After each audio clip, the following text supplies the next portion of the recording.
Hello, my friend.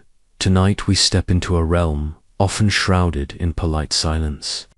A place where the familiar contours of history blur into something startling and, frankly, a bit uncomfortable. We're venturing into ancient Greece, not the land of noble philosophers and epic poetry, but the shadowy corners of its most unexpected and, yes, shocking sexual practices. Imagine the soft flicker of oil lamps in a secluded Athenian courtyard, the murmur of a language long dead, and the distinct scent of olives and something else. Something you can't quite place, a hint of ritual and raw humanity. You're about to witness aspects of human intimacy and desire that might make your modern sensibilities do a double take, or maybe even a triple take. Trust me, you probably won't survive this journey with your assumptions entirely intact. So, before you get comfortable, take a moment to like the video and subscribe, but only if you genuinely enjoy what I do here. And while you're at it, feel free to drop your location and local time in the comments. It's always fun to see where you're listening from. Now, dim the lights, and let's ease into tonight's journey together. You find yourself not in a grand temple, but on a dusty path leading to a less talked about side of ancient Greek life. The stories you've heard, the ones in textbooks, usually gloss over the more ... intimate details. But beneath the veneer of philosophical discourse and democratic ideals lay a society with a remarkably different approach to sex, one that might feel alien, even a little jarring, to our contemporary minds. You see, the Greeks weren't shy about their bodies or their desires, but their expressions of them were tangled in social structures, power dynamics, and cultural norms that bore little resemblance to our own. For example, did you know that male nudity in public, particularly during athletic events, was not just common but celebrated? It wasn't about vulnerability. It was about showcasing the ideal male form, an embodiment of physical perfection and civic virtue. It's enough to make you wonder how they ever managed to play a game of catch without a rogue toga incident, isn't it? Historians still argue whether this widespread public nudity fostered a more open sexual environment, or if it was strictly ritualized. But one thing is certain: modesty, as we understand it, wasn't high on their priority list. You might find yourself blushing just imagining a stroll through their marketplace. The very fabric of Greek society was interwoven with attitudes toward sexuality that would make modern sensibilities recoil. Forget the chaste marble statues. Imagine instead the vibrant, bustling streets where the boundaries between public and private were often blurred, and expressions of desire, both overt and subtle, were everywhere. You'd walk past storefronts adorned with phallic symbols, not just as a nod to fertility, but as apotropaic devices, warding off evil and inviting good fortune. It was a world where the sacred and the profane often intertwined in ways that would baffle us today. For instance, think about the cult of Dionysus, the god of wine, revelry, and ecstatic abandon. His festivals, known as Dionysia, often involved processions, theatrical performances, and an intoxicating atmosphere that could lead to widespread intoxication and, yes, uninhibited sexual expression. It wasn't uncommon for participants, both men and women, to shed their inhibitions, sometimes even their clothes, in a collective embrace of primal energies. This wasn't some isolated, fringe activity. It was a deeply ingrained part of the social and religious calendar for many Greeks. You might be asking yourself, were there any rules? And the answer is, of course, yes, but they were often vastly different from the ones you're accustomed to. The concept of morality wasn't necessarily tied to sexual acts in the same way it is in many modern cultures. Instead, it often revolved around notions of honor, reputation, and social hierarchy. For a citizen male, engaging in sexual acts was less about the act itself and more about who was the active or passive partner, and what that implied about their social standing. It was a complex dance of power, where dominance was often a key factor. A man might engage in a wide range of sexual activities, but his standing could be compromised if he was perceived as effeminate or in a submissive role. It's almost like they had an invisible scoreboard for who was doing what to whom, isn't it? Historians still debate the extent to which these power dynamics truly governed individual sexual choices, but the evidence strongly suggests they played a significant role in public perception. Consider the role of women in this intricate tapestry. While men had a relatively wide range of permissible sexual outlets, Greek women, especially citizen wives, faced extremely strict societal expectations regarding their sexuality. Their primary role was to produce legitimate heirs, and their sexual lives were largely confined within the bounds of marriage, and even then, often with little agency. You can almost feel the stifling air of expectation surrounding them, can't you? They were essentially the custodians of family lineage, and any deviation from this path was met with severe social ostracism and legal repercussions. It's a stark contrast to the freedoms, however limited, that men enjoyed. This wasn't just a matter of social custom.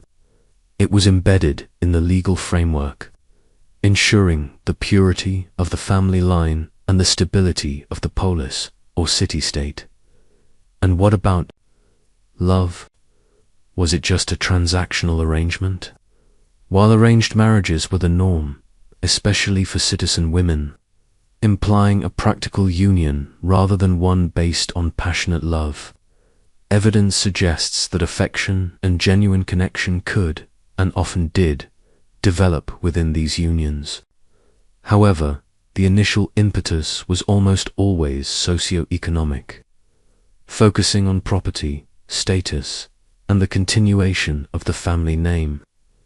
It's a bit like a corporate merger, but with more toga-wearing and significantly higher stakes for the individuals involved. You see, the anxieties and fears surrounding Roman marriage, as you might recall from another journey we took, were deeply rooted in societal norms and expectations, and similar pressures certainly existed in Greece, albeit with their own unique flavor. The transition into marriage for a Greek woman was a monumental shift, full of both the promise of stability and the profound loss of youthful freedom. So, as you settle deeper into your pillow, let these initial glimpses into ancient Greek sexuality begin to paint a more complete and perhaps more unsettling picture. It wasn't always refined or philosophical. Sometimes it was raw, pragmatic, and utterly unashamedly human in ways that challenge our modern understanding of propriety. The threads of desire, power, and social order were intricately woven, creating a tapestry that is both fascinating and, for many, deeply shocking. Prepare yourself, because we've only just begun to scratch the surface of these ancient passions. As you drift deeper into this ancient world, leaving the strictures of the household behind, you'll discover that the concept of the public space in ancient Greece was far more fluid, and indeed more erotic than you might imagine. Tonight, we're not just talking about temples and stoas. We're talking about the very streets and squares, the heart of the polis, where life unfolded with an almost startling openness. You might envision dignified citizens debating philosophy, but for a significant portion of the day, these same spaces were alive with a different kind of energy, one deeply intertwined with desire and sexual availability. The lines between public and private were incredibly porous, especially when it came to certain aspects of male sexuality. It's like their whole city was a giant open-air reality show, only without the cameras. Probably consider the bustling agora, the central marketplace and civic hub. While it was undoubtedly a place for commerce and political discussion, it was also where you'd encounter hetairai and prostitutes openly plying their trade. Unlike the secluded brothels of some other cultures, these women, and occasionally men, were part of the everyday urban landscape. You might see a renowned hetera, perhaps Theodote, famous for her wit and beauty, strolling through the market, engaging in conversation, and making arrangements right there in plain sight. It wasn't hidden away in dark alleys. It was integrated into the rhythm of the city. This isn't to say it was universally approved, but it was certainly a visible, undeniable part of the social fabric. Historians still argue whether this visibility normalized or merely tolerated such activities, but its presence was undeniable. You couldn't escape it if you tried. Beyond the marketplace, even places of worship weren't entirely devoid of sexual undertones.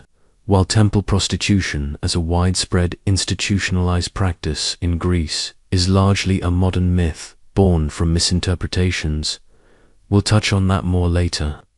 There were certainly cults and rituals with strong fertility, themes that could involve symbolic or even explicit sexual acts.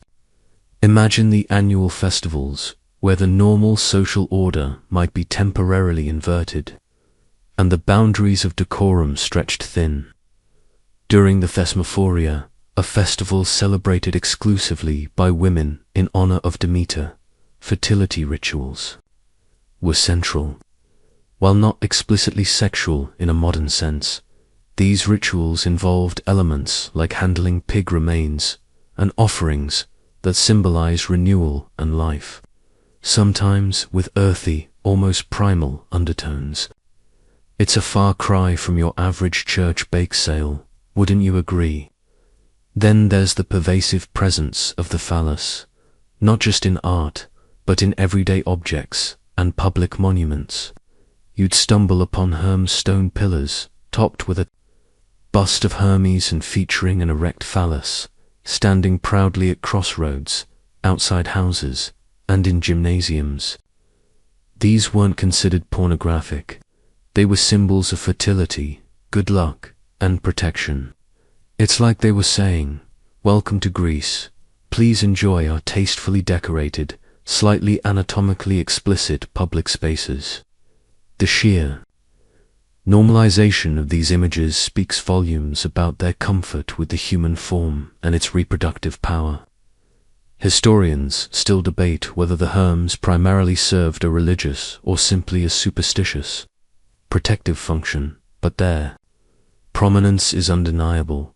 Even leisure activities had their erotic dimensions. The gymnasium, ostensibly a place for athletic training, was also a highly social space where men exercised nude. This wasn't just about physical fitness. It was also a place for male bonding, mentorship, and, yes, the formation of pederasty relationships. The older, admired citizen would mentor the younger, beautiful youth, and this mentorship often included an erotic component. It was a complex, culturally sanctioned relationship, far removed from modern notions of child abuse, yet undeniably sexual. You could see men working out, discussing philosophy, and perhaps even admiring each other's physiques, all in the same space. It was a multi-purpose center, to say the least. So, as you take a mental stroll through the ancient Greek polis, remember that it was a place where life, in all its forms, was lived out in the open. The erotic wasn't something to be hidden or ashamed of. It was woven into the very fabric of their public spaces, their art, their religion, and their social interactions. It challenges our modern notions of privacy and propriety, offering a glimpse into a world where desire was a more visible, integrated, and sometimes startlingly direct part of everyday existence. You might even feel a slight breeze on your well, never mind. We're moving on. Now, let's peel back another layer of this ancient world and confront a practice that is perhaps one of the most challenging for modern minds to grasp. Pederasty. You've likely heard the term, perhaps whispered with a mix of fascination and discomfort, but to truly understand it, you need to shed your contemporary lens and step into a different moral landscape. In ancient Greece, particularly in city-states like Athens and Sparta, pederasty was not universally condemned. In many contexts, it was a culturally sanctioned, even celebrated, form of relationship between an older man, the erasted's lover, and a younger male, the eromenos beloved. It was less about what we understand as sexual abuse today and more about a complex system of mentorship, education, and social integration. It's a tricky tightrope walk, discussing this, isn't it? Imagine a young man, often in his late teens, considered to be at the peak of his physical beauty and just entering public life. He would attract the attention of an older, respected citizen. This wasn't a clandestine affair. It was often quite public, acknowledged, and even seen as a mark of honor for the younger man. The relationship was supposed to be reciprocal, though not in the way you might think. The erastes was expected to impart wisdom, knowledge, and guide the eromenos in civic virtue, athletic prowess, and social etiquette. In return, the eromenos offered admiration, companionship, and, yes, often sexual favors. It was a bizarre kind of quid pro quo, where life lessons came with a side of, well, you get the picture. Historians still argue whether the sexual component was always central or merely an accepted byproduct of a primary educational bond. In places like Sparta, this practice took on an even more institutionalized form, often integrated into the rigorous military training system. Spartan boys were taken from their homes at a young age and placed into communal living arrangements. Older warriors would take younger boys under their wing, forming bonds that were both pedagogical and, implicitly or explicitly, erotic. The idea was to forge unbreakable loyalty and a fierce sense of camaraderie among the fighting men. You can almost hear the drill sergeants saying, "All right, you punks, get in line. And remember, your bond with your heirists is as strong as your shield arm." It was believed that soldiers who were lovers would fight more bravely, unwilling to show cowardice in front of their beloved. This blend of martial training and intimate relationships seems utterly alien to our modern military academies, doesn't it? The ideal pederastic relationship, according to Athenian philosophical texts, was meant to be chaste, with the erastes restraining his physical desires and focusing solely on the moral and intellectual development of the However, you don't need a degree in ancient history to realize that reality probably didn't always align with the philosophical ideal. Human nature, then as now, had a way of complicating things. So, while Plato might have waxed poetic about the eros that elevates the soul, leading to the contemplation of ultimate beauty, the everyday practice was often far more grounded. It's like buying a self-help book that promises enlightenment, but then you just end up using it as a coaster. The societal acceptance of pederasty also meant that a citizen male's sexual repertoire was quite broad. He could engage in sexual relationships with women, his wife for procreation, prostitutes for pleasure, and with younger men. What was generally frowned upon was for a citizen male to take the passive role in same-sex intercourse. as this was associated with effeminacy and a loss of social standing. It's a subtle but crucial distinction. Being the penetrator was a mark of masculinity and dominance, while being penetrated could be seen as submissive and therefore problematic for a full citizen. This wasn't about homosexuality as an identity, but about the specific roles within sexual acts and their implications for status. It's a good reminder that moral frameworks are highly culture-specific, isn't it? Ultimately, pederasty was a nuanced, multifaceted practice rooted deeply in ancient Greek social structures and educational systems. It wasn't a simple case of anything goes, but it certainly wasn't the taboo it is in most societies today. It challenges us to look beyond our own preconceptions and try to understand a world where mentorship and desire were sometimes inextricably linked, creating bonds that were powerful, formative, and, to our eyes, deeply shocking. As you close your eyes, try to imagine a society where such relationships were openly discussed, sometimes praised, and formed part of the journey from boyhood to citizenship. As the sun dips below the ancient horizon, casting long shadows across the agora, the citizens of Athens turn their thoughts to a different kind of gathering, the symposium. You might imagine a dignified intellectual discussion, a bit like a book club, but with more wine and fewer arguments about who brought the least impressive snack. And while philosophical discourse certainly happened, the symposium was also a profoundly social and, yes, often explicitly sexual space. It was the ancient Greek equivalent of a wild house party, complete with drinking games, entertainment, and a definite loosening of inhibitions. So, forget your quiet tea parties. This was where the real networking, and sometimes the real action happened. You, as a male citizen, would recline on cushioned couches, known as clini, arranged around the perimeter of the room. At the center would be a large mixing bowl, the crater from which watered-down wine was served. The Greeks rarely drank their wine neat. It was seen as uncivilized. But even diluted, after several hours, inhibitions certainly began to melt away. The atmosphere was convivial, filled with laughter, singing, and lively conversation. But don't mistake this for purely platonic camaraderie.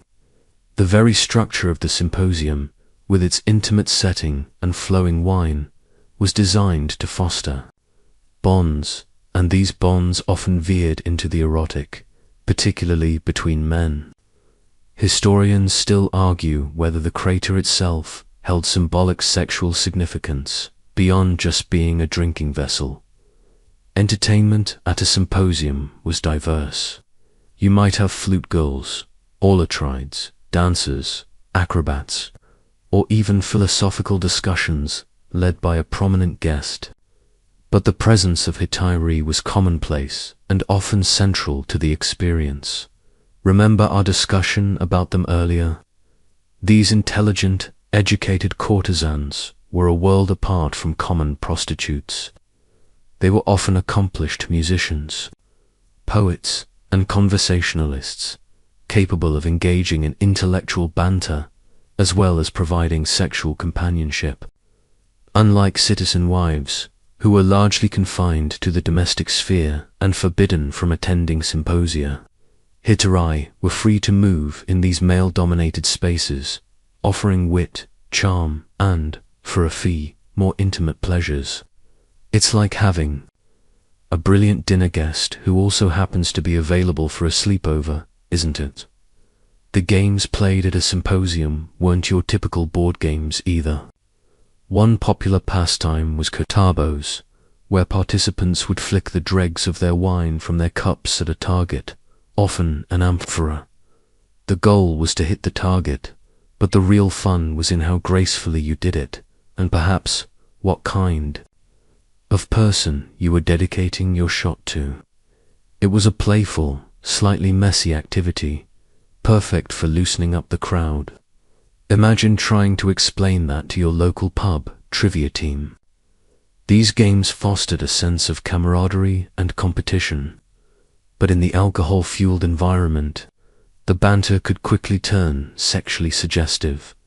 The symposia were also a prime location for the formation and continuation of pederastic relationships.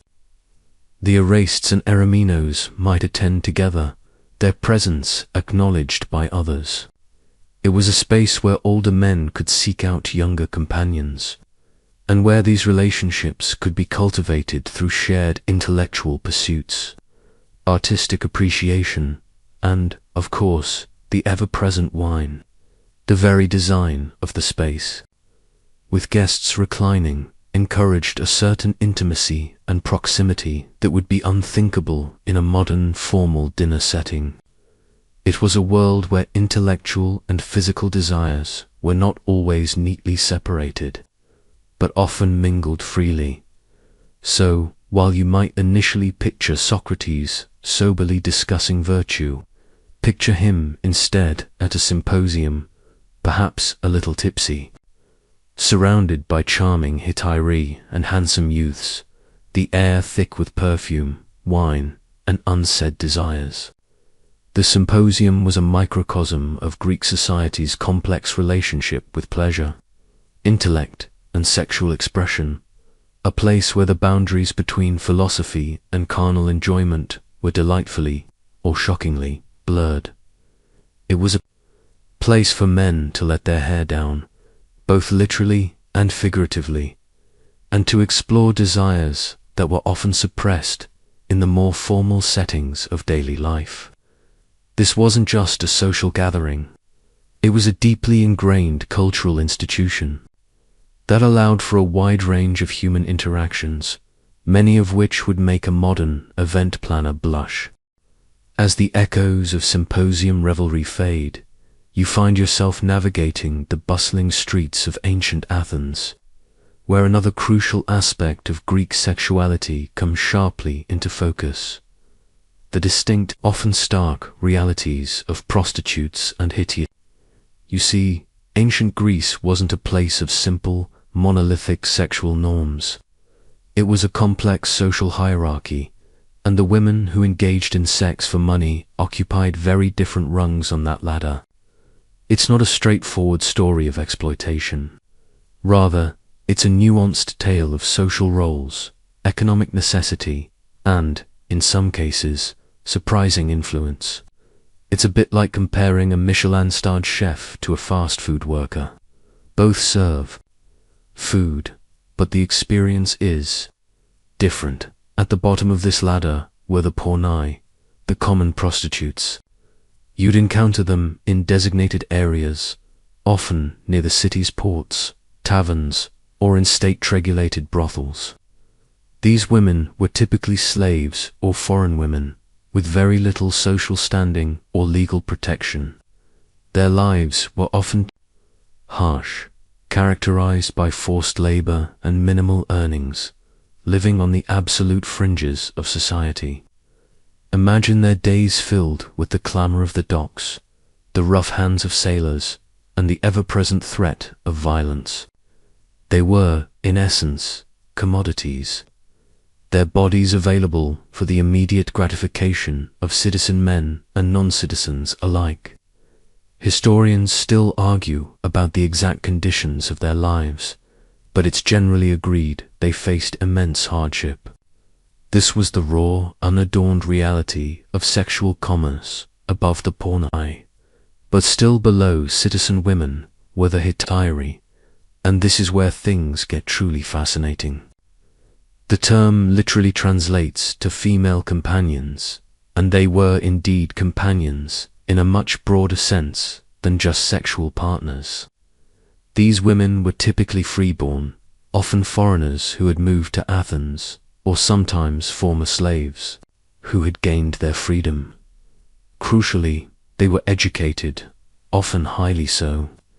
They could read, write, play musical instruments, engage in philosophical discussions, and participate in witty banter, skills utterly denied to respectable citizen wives who were largely confined to the domestic sphere and received minimal education. You might even find yourself preferring their company for their intellect as much as anything else. The most famous hetairai, such as Aspasia of Miletus, who was the companion of the statesman Pericles, wielded considerable influence. Aspasia was renowned for her eloquence and intellect, drawing philosophers like Socrates to her salon. These women were not just objects of desire. They were cultural figures, trendsetters, and intellectual catalysts. They could own property, manage their own finances, and even participate in public life in ways that no citizen woman could. Their relationships with men were often long-term and could involve deep affection rather than just transactional sex. It's like they were the social influencers of their time, but with more wisdom and fewer sponsored posts. Historians still debate the true extent of their political influence, but their cultural impact is undeniable. You might wonder, why would a man choose a hetaira over his wife? For a citizen man, his wife was for producing legitimate heirs and managing the household. Their relationship was primarily a civic and domestic partnership, often lacking in passionate love or intellectual companionship. The hetaira, on the other not-so-constrained hand, offered a different kind of intimacy, intellectual stimulation, charming conversation, and sexual pleasure without the rigid expectations of marriage. She was a companion for the symposium, a confidant, and a source of independent thought. She provided an emotional and intellectual outlet that his marriage likely didn't. It's almost as if Greek men had separate compartments for wife and everything else desirable. The existence of hetairai also offered a degree of sexual freedom for Greek men, fulfilling needs that their marriages might not have. While a man was expected to be faithful to his wife in terms of producing legitimate children, his sexual life outside the marital home was largely unregulated, provided he maintained his social standing and didn't disrupt the domestic order. This double standard was a bedrock of Greek society, highlighting the profound differences in expectations for men and women. So, as you reflect on the role of women in ancient Greece, remember that while citizen wives were restricted, the hetairai carved out a unique, if often challenging, space for themselves, demonstrating a surprising degree of agency and influence in a largely patriarchal world. From the intellectual salons of the hetairai, we now delve into a more ambiguous and often misunderstood corner of ancient Greek practices, the concept of temple prostitution. You might have heard whispers of it, perhaps even seen it portrayed in sensationalized dramas, but the reality is far more complex and, frankly, less titillating than popular imagination often makes it out to be. Tonight, we're going to separate fact from fiction and explore what scholars really understand about sexual acts within religious contexts in ancient Greece. It's a bit like trying to find a unicorn in a haystack, possible, but you'll probably just find a lot of hay.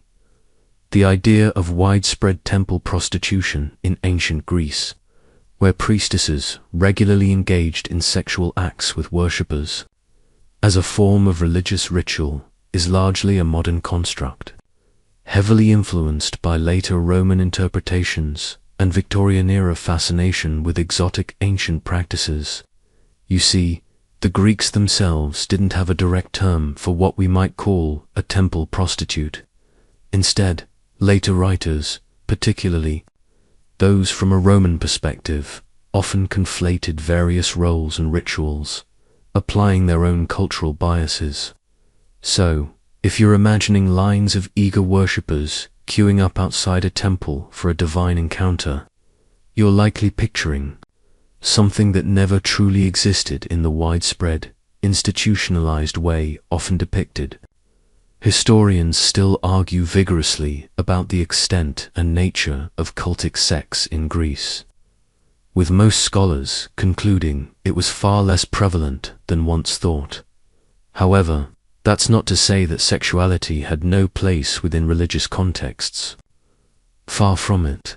As we touched upon earlier, fertility was a paramount concern in ancient agricultural societies, and many cults and festivals incorporated themes of abundance, procreation, and life cycles.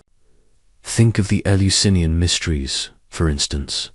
Secret rites dedicated to Demeter and Persephone, goddesses of agriculture and the underworld. While the exact details of these mysteries remain, well, mysterious, given their sacred and secret nature, they undoubtedly celebrated life, death, and regeneration. There's a certain primal, earthy connection to fertility that resonates through these rites, even if explicit sexual acts weren't part of the ceremony itself. It's like celebrating a bountiful harvest with a feast, not necessarily an orgy. Though the spirit of abundance might feel similar, perhaps the most famous, and often cited, example of so-called temple prostitution comes from the city of Corinth. The ancient geographer Strabo, writing centuries after the supposed height of the practice, claimed that the temple of Aphrodite in Corinth once housed over 1,000 hierodule temple slaves, both male and female, who engaged in sacred prostitution. He even suggested that these individuals contributed significantly to the city's wealth. You might picture them as a divine economic engine, bringing in tourism and other things. However, modern archaeological evidence for such a vast, institutionalized practice is surprisingly scant. Moreover, Strabo's account is often viewed with skepticism, as he was writing from a much later period and may have been influenced by moralizing narratives or sensationalized accounts. It's a bit like trying to understand today's Vietnam, based solely on a historian's account from 2,500 years in the future. Things get distorted. What likely did occur were instances of ritualized intercourse or symbolic sexual acts within specific fertility cults, often involving cultic officials rather than large numbers of prostitutes. These acts would have been highly symbolic, designed to mimic or invoke divine fertility, thereby ensuring the prosperity of the land and its people. For example, some cults might have involved a sacred marriage, hieros gamos, between a priest, priestess, and a deity, or between two cultic figures, symbolizing the union of divine forces to bring forth life. These were sacred, ritualistic performances, not public, commercial transactions. It's more akin to a ceremonial dance than a business transaction. So, while the image of the temple prostitute remains entrenched in popular culture, the scholarly consensus leans towards a much more nuanced understanding. The Greeks integrated sexuality into their religious worldview, particularly in cults related to fertility and abundance. But it was generally in a symbolic or ritualized manner, distinct from common prostitution. The idea of sex as a direct offering to a deity, leading to material gain, was largely foreign to the mainstream Greek religious landscape. Though some localized cults might have had unique practices, you can finally rest easy knowing that your ancient Greek temple tours won't necessarily involve awkward solicitations. Having explored the more public and transactional sides of Greek sexuality, let's now turn our attention to the institution that formed the bedrock of ancient Greek society: marriage. You might assume that marriage, then as now, was about love, companionship, and shared dreams. But as you settle deeper into this historical journey, you'll discover that for the ancient Greeks, especially for women, marriage was overwhelmingly a matter of duty, not desire.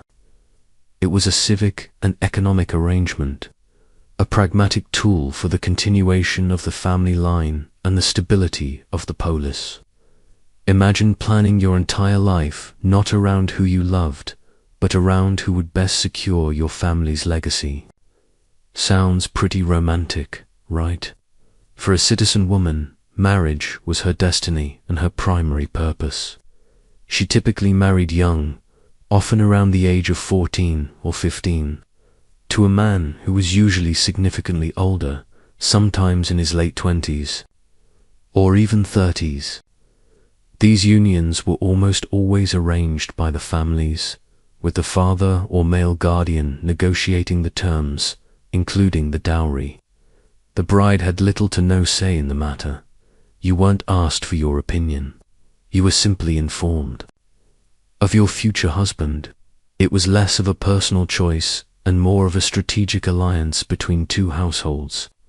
It's enough to make you grateful for dating apps, even with all their quirks. Historians still argue about the precise degree of agency young women might have had in rare cases, but consensus points to minimal choice.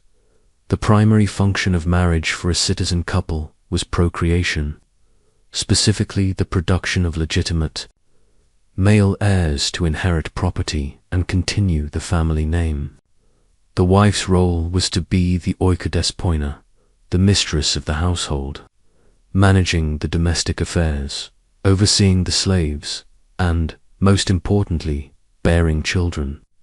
Her virtue was paramount, meaning her chastity and fidelity was strictly guarded to ensure the legitimacy of the offspring. You can almost feel the weight of expectation on her shoulders, can't you? Any deviation could undermine the entire family's standing and inheritance. This focus on lineage meant that sexual pleasure within marriage, while acknowledged, was secondary to its procreative purpose, particularly for the wife. For the husband, his marital duties were also tied to procreation and the maintenance of the household, while he was expected to be faithful in the sense of producing legitimate heirs with his wife. His sexual outlets outside the marriage were, as we've discussed, much broader and largely tolerated, provided they didn't threaten the legitimacy of his children or compromise his social standing. This stark double standard highlights the patriarchal nature of Greek society. A husband might seek sexual pleasure from hetairi or pornai and engage in pederastic relationships, while his wife was expected to remain within the confines of the marital bed. It's a system that truly makes you appreciate modern notions of egalitarianism, doesn't it? The wedding ceremony itself was often less of a religious ritual and more of a social procession and feast, focusing on the transfer of the bride from her father's house to her husband's. The union was formalized not by vows in a temple, but by the physical act of the bride moving her belongings into her new home. As you might remember from discussions about Roman weddings, establishing a stable household was the core focus. The procession, often at night, would involve torches, music, and symbolic acts like the scattering of nuts or coins, representing fertility and prosperity. It was a public declaration of a private arrangement, designed to ensure the continuation of the family and the polis. Despite the pragmatic nature of these unions, it's important not to paint too bleak a picture. While arranged evidence from epitaphs and literary sources suggests that affection and even love could develop within marriages over time, shared lives, the raising of children, and the management of a household could foster deep bonds, even if passionate love wasn't the initial basis. It's a bit like a slow-burning fire. It might not ignite instantly, but it can provide warmth and comfort for a lifetime. Historians still debate the frequency and depth of romantic love within these practical unions, but it was certainly not unheard of. Ultimately, Greek marriage was a foundational institution driven by social stability, property inheritance, and the perpetuation of the citizenry. For women, it was a life of domestic duty and procreation, largely devoid of personal choice in partnership. For men, it secured their lineage while allowing them broader sexual freedoms outside the home. It was a system that, to our eyes, seems devoid of romance, yet it fulfilled its purpose within the context of its time, ensuring the continuity of the ancient Greek world.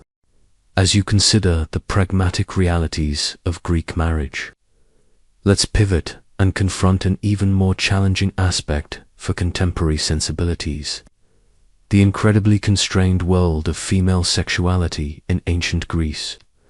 You see, while male sexuality, as we've discussed, was remarkably diverse and often publicly expressed, for women, especially citizen women, their sexual lives were largely a paradox of intense control and profound silence. It was a world where a woman's honor, and by extension her family's, was inextricably linked to her sexual purity. Imagine living in a society where your entire worth could hinge on the actions of your, shall we say, reproductive organs. It's a level of scrutiny that would make a modern celebrity feel liberated. From the moment a girl was born, her future was largely predetermined: marriage and childbearing. Unlike boys, who received a formal education and physical training, girls were educated primarily for domestic duties within the oikos, the household. Their exposure to the outside world was severely limited. They were taught spinning, weaving, managing slaves, and childcare, all skills essential for running a successful household and raising legitimate heirs. This domestic confinement extended to their social interactions. Citizen women were generally excluded from male-dominated public spaces like the agora or the symposium. Their world was the home, a sanctuary of domesticity, but also, in many ways, a prison of expectation. Historians still argue about the precise degree of social interaction women had outside the home, but strict limitations are widely accepted. The emphasis on a woman's chastity, particularly before marriage, was absolute. A virgin bride was a guarantee of legitimate offspring, and any perceived stain on her purity could bring immense shame upon her family. Once married, her fidelity was equally crucial. Adultery on the part of the wife was a severe transgression, not because it broke a sacred vow of love, but because it threatened the paternity of the children and thus the purity of the family lineage. The consequences for a woman caught in adultery could be severe, ranging from divorce and public disgrace to physical punishment. It was a system designed to ensure the male line of descent above all else. You can almost feel the stifling weight of this expectation, like a heavy cloak always draped over them, even within marriage. A woman's sexual agency was largely non-existent. The purpose of marital sex was procreation, and her role was often passive, to be receptive to her husband's advances. Her pleasure, if it was considered at all, was secondary to the imperative of producing children. There was little concept of mutual sexual satisfaction as a cornerstone of marriage. If a wife did not conceive, the fault was almost invariably placed on her, leading to potential repudiation or the husband taking a concubine for the purpose of procreation. It was a biologically deterministic view of female sexuality entirely. Centered on reproduction, it's almost as if they viewed women as walking, talking incubators, isn't it? The only women who enjoyed a semblance of sexual freedom were those outside the societal norms of citizen wives, the hetairai and pornai we discussed earlier. But even their freedom came at a significant social cost, often marking them as outside respectable society.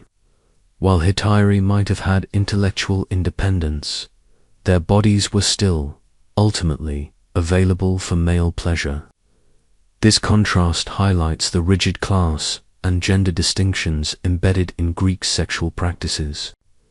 A respectable woman guarded her sexual reputation with her life, while others traded on theirs for survival or a different kind of influence. So, when you reflect on ancient Greek women, try to understand their sexual lives not through a lens of modern liberation, but through one of intense social control and pragmatic necessity.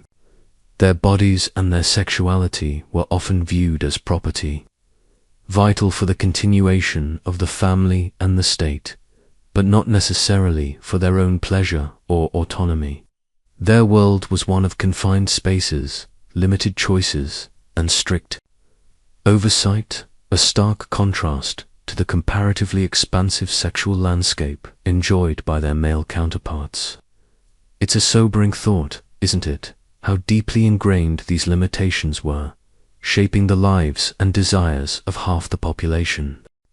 Having explored the often repressive reality of female sexuality, let's turn our gaze back to the male sphere, specifically to an arena where the male body and the bonds between men were celebrated with startling openness, athletics, and nakedness. You might think of the Olympic Games as just a sporting event, a precursor to today's global spectacles.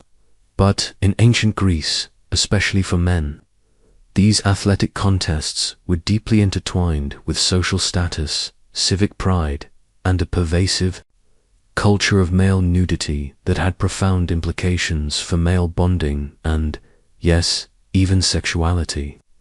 Imagine competing for glory, completely stark naked, in front of thousands of spectators.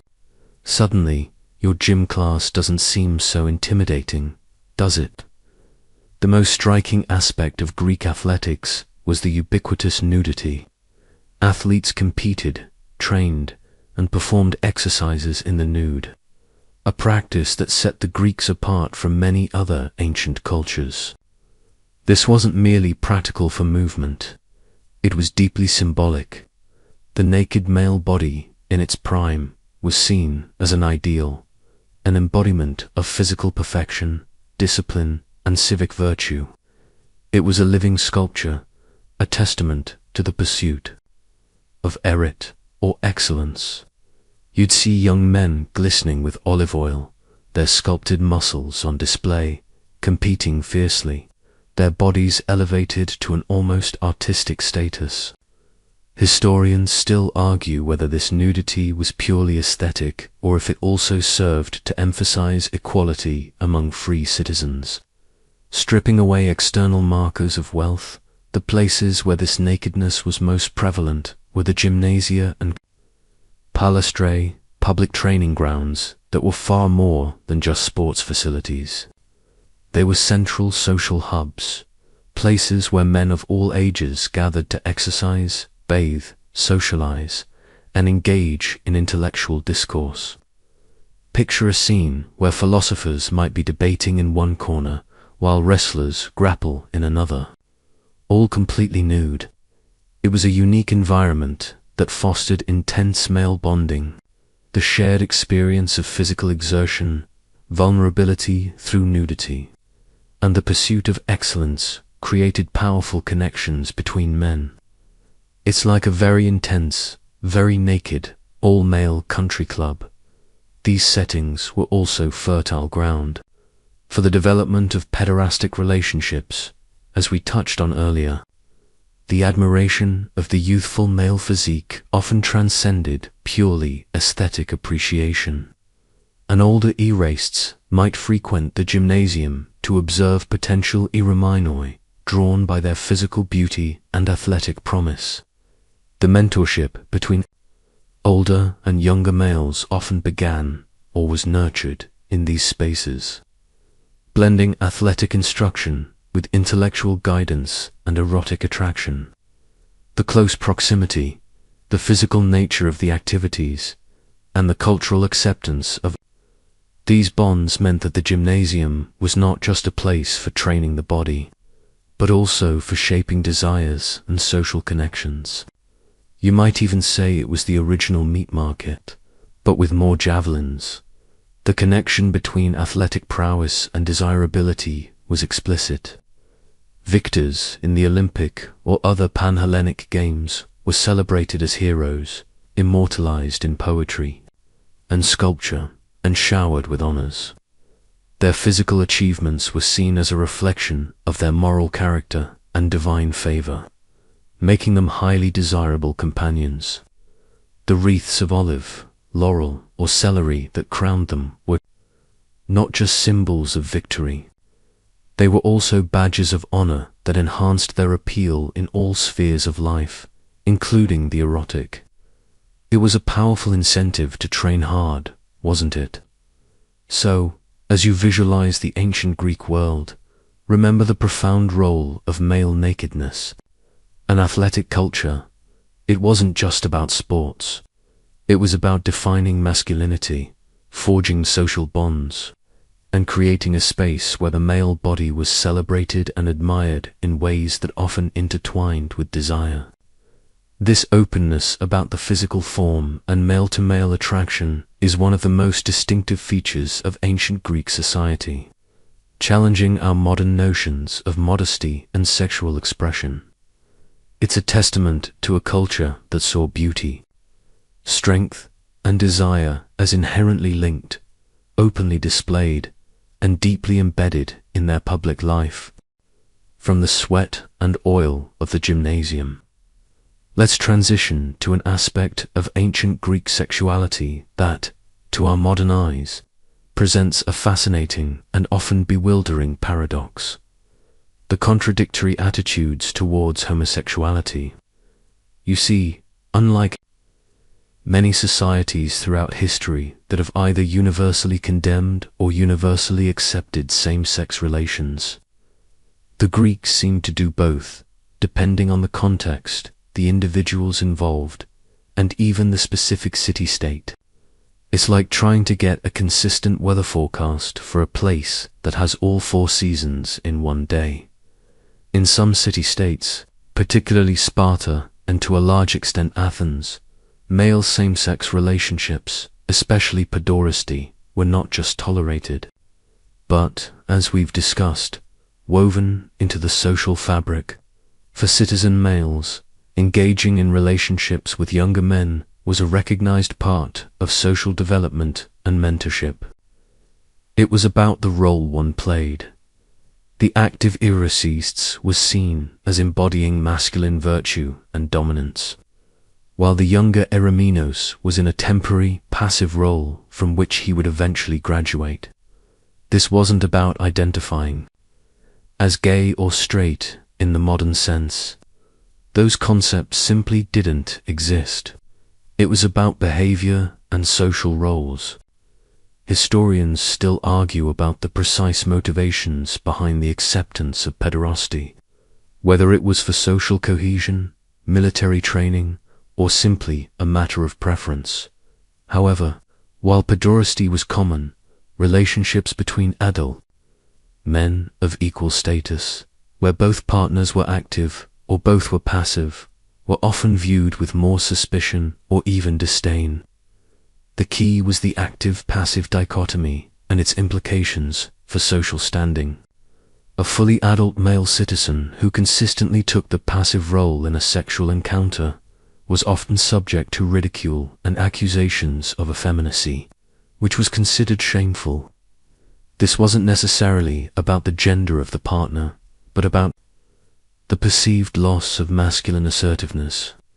It's like being a quarterback who always insists on playing wide receiver. It just doesn't quite fit the stereotype.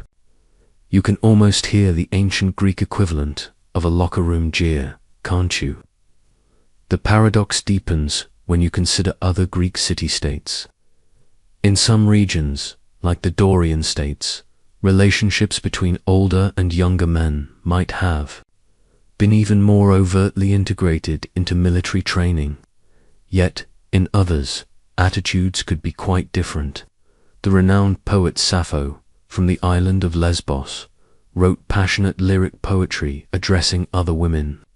Her verses speak of love, desire, and longing between females, leading to the very term lesbian to describe female homosexuality. However, unlike male pederasty, there is far less surviving evidence, textual or archaeological, to suggest that female same-sex relationships were as openly acknowledged or institutionally integrated into Greek society as their male counterparts. This doesn't mean they didn't exist, but their public visibility and social acceptance seem to have been significantly lower. It's almost as if some aspects of Greek life were perfectly documented, while others were merely hinted at in verso. While male same-sex desire was openly acknowledged and often integrated into social structures, particularly through pederasty, it wasn't a blanket acceptance of all forms of male homosexuality. And female homosexuality, though beautifully immortalized by Sappho, largely remains a more elusive subject for historians. This isn't a culture that would have a Pride Month parade, that's for sure. The Greeks were remarkably fluid in some aspects of their sexuality, yet surprisingly rigid in others, particularly concerning the active-passive roles and their implications for status. This complex and often contradictory stance highlights how fundamentally different ancient notions of sexuality were from our own. They weren't categorizing people by sexual orientation as we do today. Instead, their concerns revolved around social roles, gendered expectations, civic duty, and the preservation of the family and state. It's a powerful reminder that history is rarely, if ever, black and white, especially when it comes to the intricate dance of human desire. You're navigating a landscape where the rules of engagement shifted subtly, like the winds on the Aegean Sea, leaving historians to constantly reevaluate the nuances of their understanding. From the shifting sands of sexual acceptance, let's now turn our attention to something far more concrete, yet equally revealing about ancient Greek sexual attitudes: the pervasive and undeniable presence of the phallus as a symbol everywhere. You might be accustomed to seeing a certain level of decorum in public displays, but in ancient Greece, the erect male member wasn't just depicted, it was celebrated, revered, and integrated into art, religion, and everyday objects with a frankness that would send most modern cities into a moral panic. Imagine walking down the street and seeing giant, celebratory versions of, well, you. No, it's enough to make you blush, isn't it? The most iconic examples are the herms, those square pillars topped with the head of a deity, usually Hermes, and featuring an unmistakable, often exaggerated, erect phallus protruding from the front. These weren't hidden away in private chambers. They stood proudly at crossroads, outside homes, in gymnasiums, and at city gates. They served multiple purposes: as boundary markers, as guardians, and as symbols of fertility and good fortune. You'd encounter them constantly, as silent, yet very visible. Testament to the Greek comfort with male sexuality as a source of life and protection. It's like their equivalent of a garden gnome, but with a bit more ... enthusiasm. Historians still argue whether their primary function was apotropaic, warding off evil, or purely symbolic of fertility and prosperity. Beyond the herms, the phallus appeared frequently in other forms of art and artifacts. You'd find it painted on vases, often in humorous or satirical contexts, depicting everyday life or mythological scenes with an undeniable erotic charge. Consider the red figure pottery, where symposia scenes often showed guests interacting with explicit phallic objects or engaging in sexually suggestive acts. These weren't just for shock value.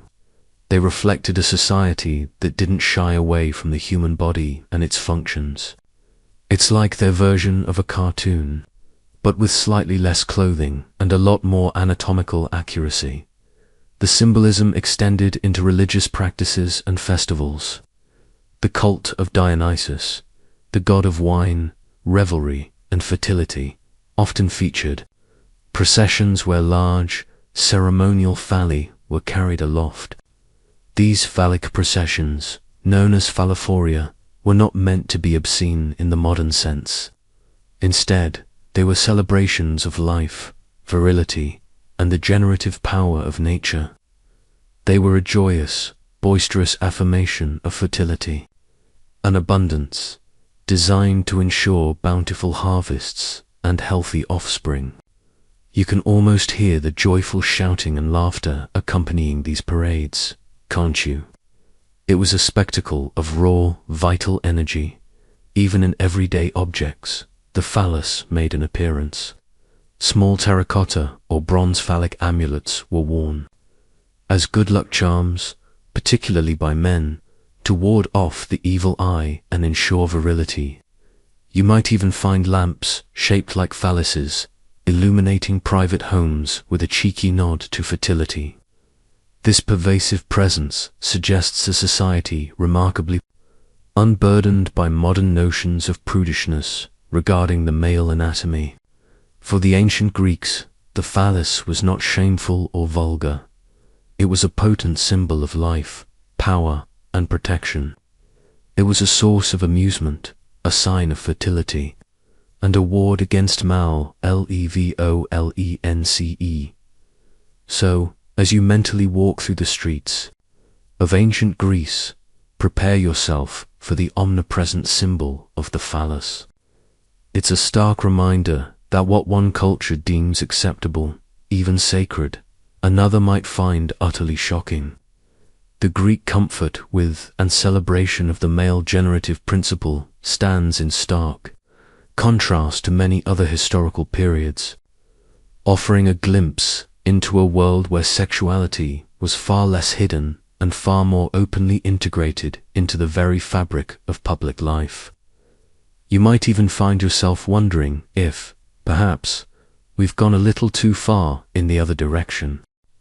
From the omnipresent symbolism of the phallus, let's now plunge directly into the realm of erotic art, a sphere where ancient Greek attitudes towards the body and desire were laid bare, often with astonishing candor. You might be familiar with the serene, idealized marble statues that grace our museums today. But that's only one facet of Greek art. Beneath that polished surface lay a vibrant, sometimes raucous, tradition of visual expression that openly depicted sexual acts, desires, and figures. It's like discovering that your favorite classical symphony has a hidden heavy metal track, the most common medium for explicit erotic art, and perhaps the one you're most likely to encounter in archaeological contexts is painted pottery, particularly the red figure and black figure vases. These weren't just decorative items. They served various functions, from holding wine at symposia to being funerary offerings. And on their surfaces, artists depicted a wide range of sexual scenes, couples engaged in intercourse, pederastic encounters, orgies, and mythological narratives with explicit sexual components. You'd find images of gods and mortals, hetairai and revelers, all engaging in acts that leave little to the imagination. These scenes weren't always solemn. Often they were imbued with humor, satire, or a celebratory spirit, reflecting a comfortable, even playful, attitude towards sex. Historians still argue whether these depictions were meant to be instructional, purely aesthetic, or primarily comedic. Beyond the vases, explicit imagery also adorned terracotta figurines and small bronze sculptures. These portable objects might have been used in private homes as talismans, toys, or even as aids in sexual education. Imagine finding a small, detailed terracotta figurine depicting a specific sexual position in someone's ancient living room. It challenges your preconceived notions of what was considered appropriate for public or private display. These weren't hidden away. They were part of the visual landscape of daily life for those who could afford them. And let's not forget the more private, yet still very real, domain of wall paintings and mosaics that decorated wealthier homes, particularly in Roman periods, drawing heavily from Greek traditions, while less survives directly from classical Greece due to perishable materials. Literary accounts suggest that private residences could feature explicit scenes, creating an atmosphere conducive to pleasure and revelry. It was less about shocking guests and more about creating an environment aligned with the homeowner's values and desires. It's almost as if their interior design motto was "Let's put the X in extraordinary." One quirky tidbit you might find surprising is the presence of satyr figures in much of this erotic art. Satyrs, those mythical half-human, half-goat creatures, were often depicted with exaggerated erect phalli, perpetually lustful and engaged in various sexual pursuits, often chasing nymphs. They embody the wild, untamed, and uninhibited aspects of desire, serving as a comedic and sometimes alarming counterpoint to the more idealized human forms. Their antics provided a release valve for societal norms, allowing for the depiction of raw, animalistic urges in a mythological context.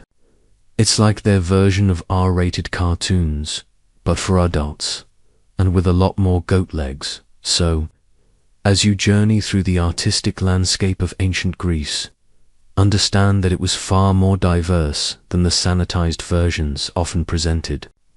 Their erotic art was a testament to a culture that wasn't afraid to confront, celebrate, and even laugh about human sexuality in all its forms. It reflected a society where the body was not shameful, and desire was a natural, often humorous, part of the human condition, openly depicted for pleasure, education, and social commentary. It's a vivid, sometimes startling, window into the very real lives and passions of the people who built this ancient civilization. From the explicit canvases of Greek art, let's now ascend to the lofty, often chaotic, realms of Mount Olympus and explore a truly shocking aspect of ancient Greek beliefs: the rampant and often non-consensual divine promiscuity of their gods and goddesses. You might think of deities as paragons of virtue, but the Greek pantheon was a dysfunctional family writ large, prone to jealousy, petty squabbles, and an insatiable appetite for sexual conquest. It's enough to make your own family reunions seem positively sedate. Leading the charge in this celestial saga of indiscretion was, of course, Zeus, the king of the gods himself. You'd think an all-powerful deity would have better things to do than constantly transform into various animals or objects to seduce mortals and goddesses alike. But apparently, the celestial ruler had a very active extracurricular life. He famously transformed into a swan to seduce Leda, a bull to abduct Europa, and a shower of gold to impregnate Dano. His conquests were countless, his offspring numerous, and his wife, Hera, perpetually enraged. It's almost as if he had a celestial Tinder profile, but with shape-shifting abilities as his main selling point. Historians still argue about whether these myths served as moral cautionary tales or simply reflections of societal power dynamics, and Zeus was by no means an anomaly. The entire pantheon engaged in a bewildering array of sexual escapades. Poseidon, god of the sea, had numerous affairs with nymphs and mortal women. Apollo, god of music and prophecy, pursued countless unwilling nymphs and maidens, often with tragic results for the objects of his desire, such as Daphne, who transformed into a laurel tree to escape him. Even the goddess of wisdom, Athena, had a contentious birth that involved male reproduction springing fully formed from Zeus's head. It's enough to make you wonder if they had a celestial HR department, and if so, how utterly overwhelmed they must have been. What makes this divine? Promiscuity truly shocking for modern sensibilities is the frequent portrayal of non-consensual acts. Many of the myths describe gods taking what they wanted, often through deception, force, or by overwhelming a mortal's will with their divine power. The concept of consent, as we understand it today, was largely absent from these narratives. The gods acted on impulse and desire, embodying a raw, unchecked power that mirrored the unpredictable forces of nature they represented. It highlights a fundamental difference in ancient views of power and morality compared to our own. You can almost hear the divine lawyers working overtime, trying to spin these incidents into something less predatory. These myths weren't just whimsical stories, they served important cultural functions. They offered explanations for natural phenomena, justified social hierarchies, and provided a framework for understanding human passions and flaws. The gods, with all their scandalous behavior, were, in a way, exaggerated reflections of humanity itself. They showed that even the most powerful beings were susceptible to desire, jealousy, and the messy complexities of relationships. It was a mirror held up to society, albeit a very shiny, gold-plated one. The influence of these myths seeped into everyday Greek life. Temples were adorned with relief sculptures depicting these divine encounters, and vase paintings brought the scandalous tales to life. Children grew up hearing these stories, internalizing a worldview where sexual desire, even when forceful or illicit, was part of the very fabric of existence, exemplified by the most powerful beings in their cosmology. It was a world where sexual power dynamics were not just understood, but divinely sanctioned through example. So, next time you admire a classical sculpture of a god, remember that behind that serene marble gaze often lies a history of truly shocking sexual exploits. From the scandalous exploits of the gods, let's descend to earth and explore a more tangible, yet equally fascinating aspect of ancient Greek belief systems: fertility cults, with their often earthy rites and rituals. You see, in a world utterly dependent on the whims of nature for survival, ensuring bountiful harvests, healthy livestock, and numerous offspring was paramount. So, it's no surprise that many religious practices revolved around invoking and celebrating fertility, sometimes in ways that would make your average garden party seem positively puritanical. Imagine praying for a good harvest, and the ritual involves, well, let's just say, a lot of suggestive imagery. The most prominent of these cults centered around deities associated with agriculture and abundance, primarily Demeter, goddess of the harvest, and her daughter Persephone. The most famous rituals were the Eleusinian Mysteries, sacred rites performed annually in Eleusis, which promised initiates a better afterlife. While the exact details of these secret ceremonies are lost to us, initiates were sworn to absolute secrecy under pain of death. We know they involved processions, fasting, and the handling of sacred objects. These mysteries were profoundly connected to the cycle of death and rebirth in nature, mirroring the growth of crops from the earth. While direct sexual acts were unlikely part of the formal mysteries, the underlying themes of procreation and renewal were undeniably strong, speaking to the fundamental fertility of life itself. It's like a very exclusive, ancient, spiritual retreat with extremely high stakes for talking about it later.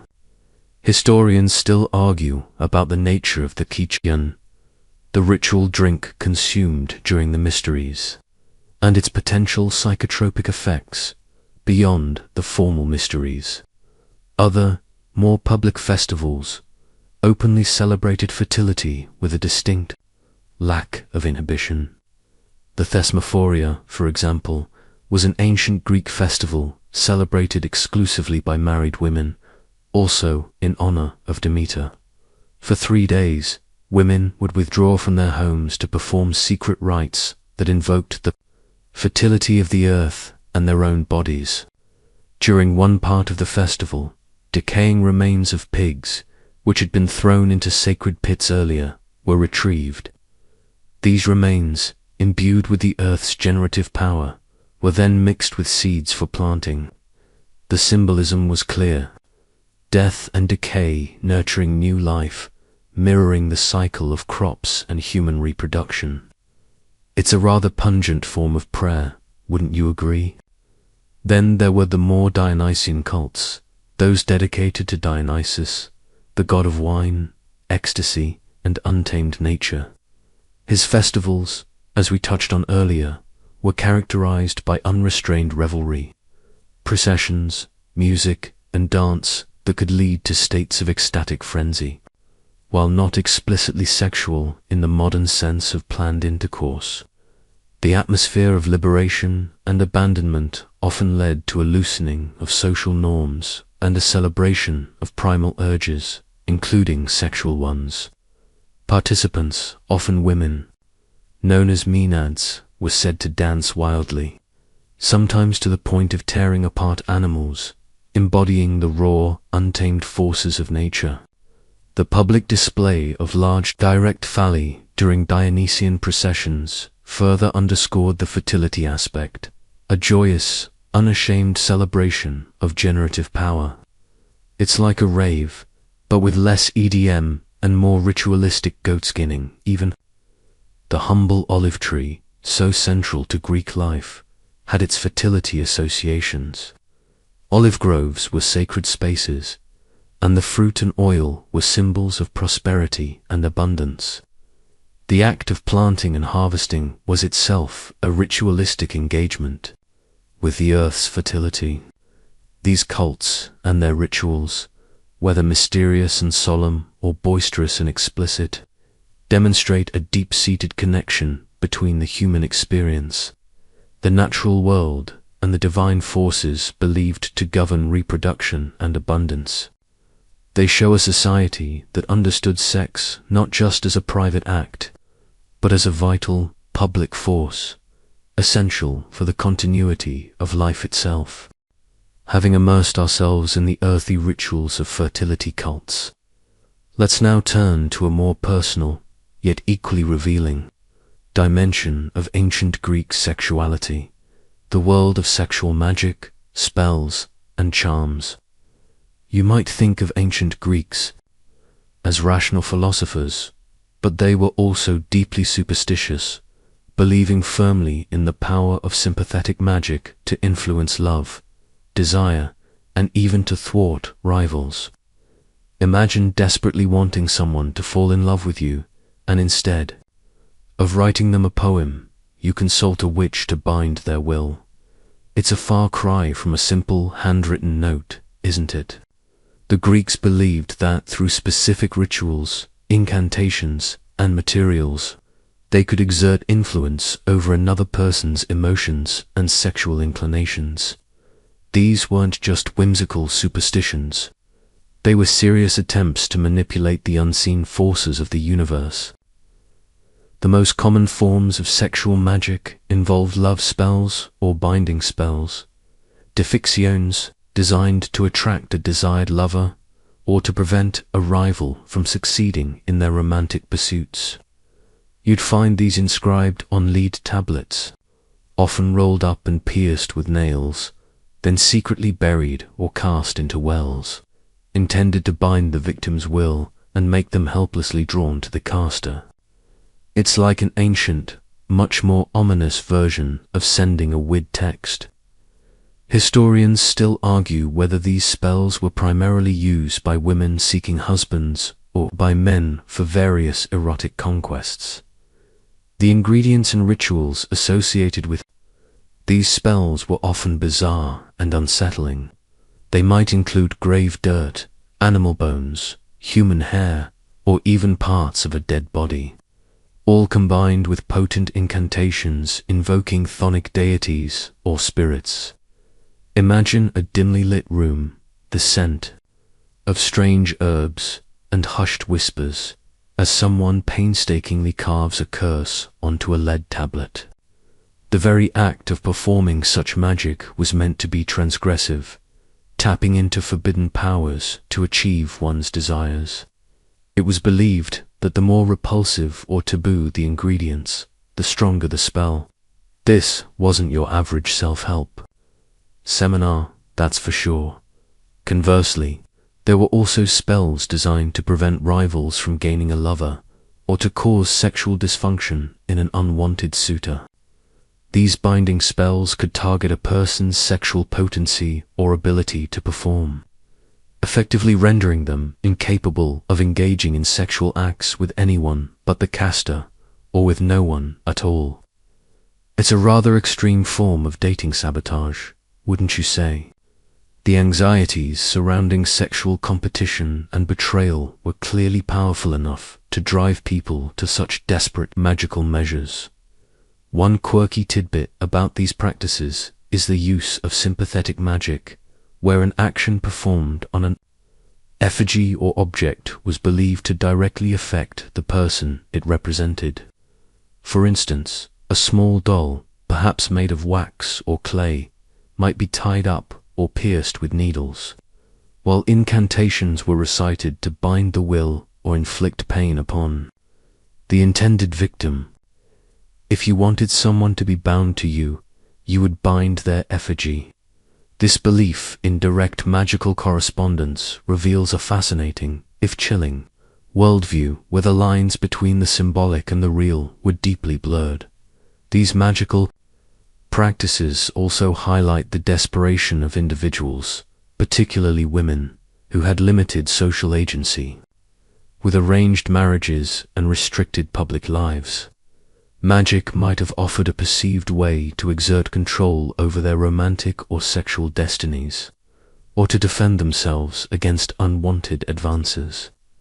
For men, it could be about securing a lover, or asserting dominance in sexual competition. The existence of these spells indicates a deep-seated belief in unseen forces and a desire to manipulate destiny. Even in the most intimate aspects of life, it's a testament to the human yearning for control in a world that often felt chaotic and uncontrollable. From the whispered incantations of sexual magic, let's now move to a much harsher and deeply uncomfortable reality of ancient Greek society, the pervasive intersection of slavery and sex, and the brutal power dynamics that underpinned it. You see, the glittering achievements of Greek philosophy, art, and democracy rested upon the grim foundation of chattel slavery, and for enslaved individuals, their bodies were often not their own. This is a part of history that offers no easy answers, only the stark reality of absolute power and profound vulnerability. It's a stark reminder that freedom, as we understand it, was a luxury enjoyed by only a privileged few. Slavery in ancient Greece was widespread and deeply entrenched. Enslaved people were considered property, bought and sold, with no legal rights or protections. This meant that their masters held virtually absolute power over them, including their bodies. For enslaved women, this often translated into forced sexual availability. They were routinely used as concubines, prostitutes. The pornai we discussed earlier were often enslaved, or simply as objects of their master's desire. There was no concept of consent for an enslaved person. Any sexual act was, by definition, an exercise of the master's power. You can imagine the terror and dehumanization inherent in such a system, where one's body was simply another possession, to be used at will. Historians still argue about the exact prevalence of sexual exploitation of enslaved people, but its existence is undeniable. The children born to enslaved women, regardless of who their father was, were also born into slavery, further perpetuating the system. This created a perverse incentive for masters to impregnate their enslaved women, thus increasing their property. It was a cold, calculating aspect of the institution, ensuring a continuous supply of labor. This wasn't about love or even lust. It was about economic gain and the perpetuation of a system built on human subjugation. It's enough to make your skin crawl, isn't it? Enslaved men also faced sexual exploitation, though perhaps in different ways. They could be used by male masters for sexual gratification, particularly by those who preferred male companionship. The active-passive dynamic we discussed earlier was especially relevant here. For an enslaved man, being forced into a passive sexual role by a master was a profound symbol of his subjugation and lack of freedom. It stripped away his perceived masculinity and reinforced his status as property. It's a chilling reminder of how power can be wielded to demean and control every aspect of a person's existence. This stark reality of sexual exploitation of enslaved people was rarely questioned by mainstream Greek philosophers or moralists. The institution of slavery was so fundamental to their economic and social structure that the inherent abuses, including sexual ones, were largely accepted as a natural consequence of the master-slave relationship. The enslaved were simply outside. The moral considerations applied to citizens. It's a difficult truth to swallow, that a society capable of such profound intellectual and artistic achievements could simultaneously harbor such brutal inhumanity. The silence around the experiences of enslaved people in ancient texts is deafening.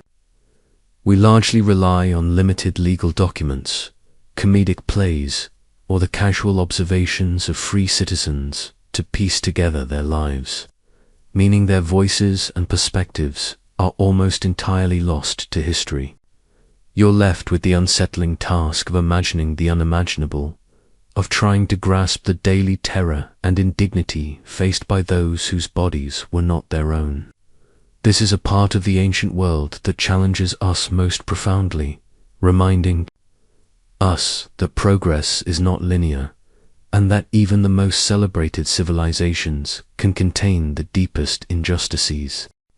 From the grim realities of slavery, let's pivot to a realm where the unseen and the unknown held powerful sway, the world of oracles and prophecy, and the hints that some of these mystical practices might have incorporated sexual elements or interpretations. You might think of the Oracle of Delphi as a wise old woman dispensing cryptic wisdom. But the pursuit of divine knowledge in ancient Greece sometimes brushed against the edges of the erotic, or at least involved interpretations steeped in human desire. It's like trying to get a fortune cookie that tells you something profound, but instead it just gives you dating advice from a deity. The most famous oracle, the Pythia at Delphi, was a priestess of Apollo. She would sit on a tripod over a chasm, supposedly inhaling intoxicating fumes, and then deliver prophecies in a trance-like state, often in incoherent utterances that were then interpreted by male priests. While there's no direct evidence of explicit sexual acts being part of the Pythia's ritual, her virginity was often emphasized, and her role as a conduit for divine communication had a profound, almost intimate, connection with the god Apollo. You can imagine the tension in the air as pilgrims from across the Greek world awaited her pronouncements, hoping for guidance on everything from war to marriage. Historians still argue about the precise nature of the fumes, and whether they induced a true trance or were merely symbolic. However, beyond Delphi, some lesser-known oracular traditions, particularly those connected to fertility cults or chthonic deities, occasionally hinted at a more direct engagement with sexuality. For instance, in some cults dedicated to earth goddesses, dreams induced near sacred sites or through specific rituals were believed to carry prophetic meaning, and these dreams could be highly sensual or sexually charged. The belief was that the deity communicated through the body's natural experiences, including erotic ones. It was a way for the divine to speak directly to the supplicant's desires and anxieties, blurring the lines between the sacred vision and human longing. Consider also the phenomenon of incubation, where supplicants would sleep in sacred sanctuaries, hoping to receive divine revelations or healing through dreams. In some cults, particularly those dedicated to healing gods like Asclepius, these dreams might involve visitations from the deity in a form that could be interpreted as physically intimate, leading to healing or prophetic insight.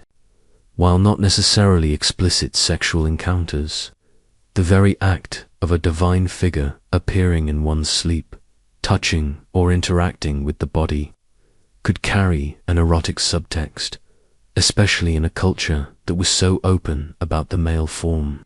It's like a divine house call, where the doctor might also be quite charming. A quirky tidbit you might find intriguing is the role of priestesses who served specific love goddesses, like Aphrodite, in certain cult centers. While, as we've discussed, the idea of widespread temple prostitution is largely a myth, these priestesses might have been seen as embodiments of the goddess's allure, and their presence, even without explicit sexual acts, could have cultivated an atmosphere of erotic energy. Their role was to facilitate the worship of love and desire, sometimes through symbolic acts or by simply radiating the essence of their deity. It was a subtle, yet powerful, form of spiritual and sensual connection.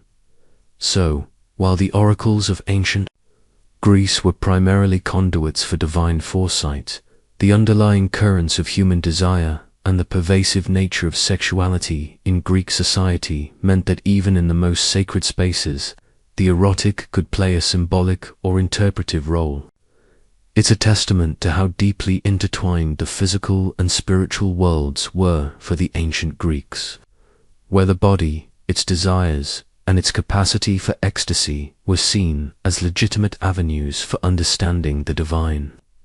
You're left to wonder how many of those seemingly random prophecies were actually veiled responses to someone's deeply held, perhaps unspoken, romantic hopes. Having explored the mystical insights of oracles, let's now descend to a more mundane, yet surprisingly intimate, aspect of ancient Greek daily life: the bathhouses.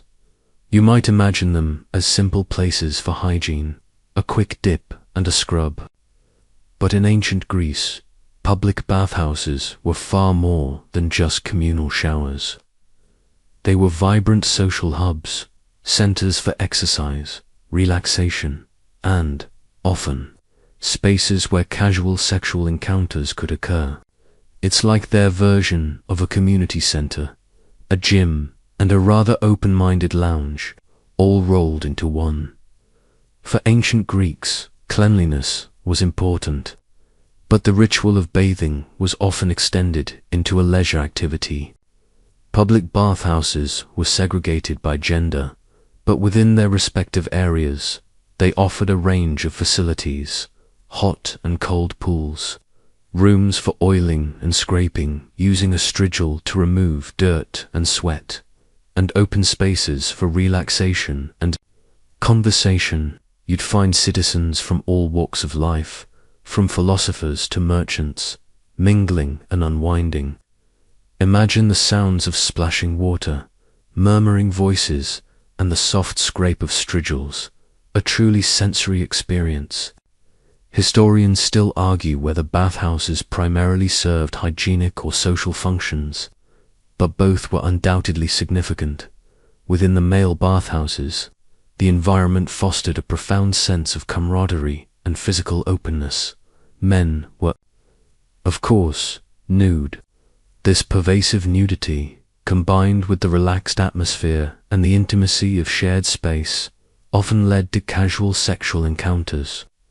These might be fleeting, opportunistic moments, or more sustained interactions between individuals who met there. It wasn't explicitly advertised as a place for sex, but the conditions certainly made it conducive to such activities. It's like a nudist beach, but with more running water and less sand in uncomfortable places. The bathhouse served as an extension of the gymnasium, which often had its own bathing facilities. Many men would exercise in the palestra wrestling ground or gymnasium and then proceed directly to the baths. This continuous flow from strenuous physical activity to relaxed, communal bathing further blurred the lines between athletic pursuit, social interaction, and potential sexual encounter. The male body, already celebrated in the athletic sphere, remained on open display, inviting admiration and, at times, more intimate attention. You can imagine the scene, the steam rising, muscles gleaming, conversations flowing as freely as the water, while female bathhouses were separate. The historical record offers fewer details about potential sexual activities within them. This is largely due to the limited surviving texts written by women and the societal emphasis on female domesticity and sexual purity. It's safe to assume that the level of overt sexual interaction would have been much lower than in male spaces, reflecting the stricter societal controls on female sexuality. However, it's also possible that within these private, female-only spaces, a different kind of intimacy, perhaps including same-sex eroticism, could have flourished away from the male gaze. But for now, that remains largely in the realm of scholarly speculation. So, as you envision the daily routines of ancient Greeks, remember that even their acts of cleansing were deeply intertwined with their social and sexual lives. The bathhouse, particularly for men, was a unique public space where the boundaries of propriety were relaxed. Physical intimacy was commonplace, and the opportunities for casual sexual encounters were abundant. It highlights a society remarkably comfortable with male nudity and the fluidity of male desire, a stark contrast to many other historical periods where the body and its cleansing was a far more private and reserved affair. Moving from the refreshing waters of the bathhouse, let's now dive into the intricate ways ancient Greek society, particularly its physicians and philosophers, understood sexuality through the lens of medical views, humors, and reproduction. You might be used to modern biology with its DNA and hormones, but the Greeks operated on a completely different model, where the balance of bodily fluids and the mechanics of procreation shaped their entire understanding of desire, health, and gender roles. Imagine having a cold, and your doctor prescribes an ancient equivalent of a passionate night to rebalance your humors. It sounds like a much more interesting prescription pad, doesn't it? The dominant medical theory in ancient Greece was the humoral theory, primarily associated with Hippocrates. This theory proposed that the human body was composed of 4 primary fluids or humors: blood, phlegm, yellow bile, and black bile. The balance of these humors dictated a person's health, temperament, and even their sexual urges. An imbalance could lead to various ailments, including sexual dysfunction or excessive desire. So, if you were feeling a bit sluggish, it might be due to an excess of phlegm, and perhaps a vigorous activity of any kind, including sexual, was prescribed to restore balance. Historians still argue about the precise origins and regional variations of humoral theory, but its widespread influence is undeniable. When it came to reproduction, Greek medical thought was complex and sometimes contradictory. Aristotle, for instance, believed that the male contributed the form or soul to the offspring, while the female provided the matter or substance, essentially the raw material. It was a distinctly patriarchal view, giving the male the creative, active role in procreation, while the female was seen as a passive vessel. This belief system reinforced the societal emphasis on male lineage and the wife's role as a fertile incubator for legitimate heirs. You can almost hear the ancient Greek version of a proud father saying, "It's all my genius, dear. You just provided the oven." Another fascinating and rather quirky aspect was the belief in the wandering womb. Some Greek physicians, most notably Plato, believed that the uterus was an independent, semi-animalistic organ that could wander freely within a woman's body if it became dry or desirous of fruit, i.e. children. If the womb wandered to the head, it could cause hysteria. If it moved to the heart, it might cause fainting. The prescribed cure for a wandering womb often involved sexual intercourse and pregnancy, as these were believed to anchor the womb in its proper place. It sounds less like medical science and more like a misguided internal GPS system, doesn't it? For men, sexual health was often linked to the production and retention of semen, which was seen as a vital fluid, a concentrated form of the body's strength and essence. Excessive loss of semen was believed to lead to weakness and illness. This led to certain practices or beliefs about moderation in sexual activity, not for moral reasons, but for maintaining physical vigor. Conversely, insufficient sexual activity could also be seen as problematic, leading to an imbalance of humors. It was a delicate dance, ensuring just the right amount of everything. These medical theories, however flawed by modern standards, profoundly influenced Greek societal norms around sexuality.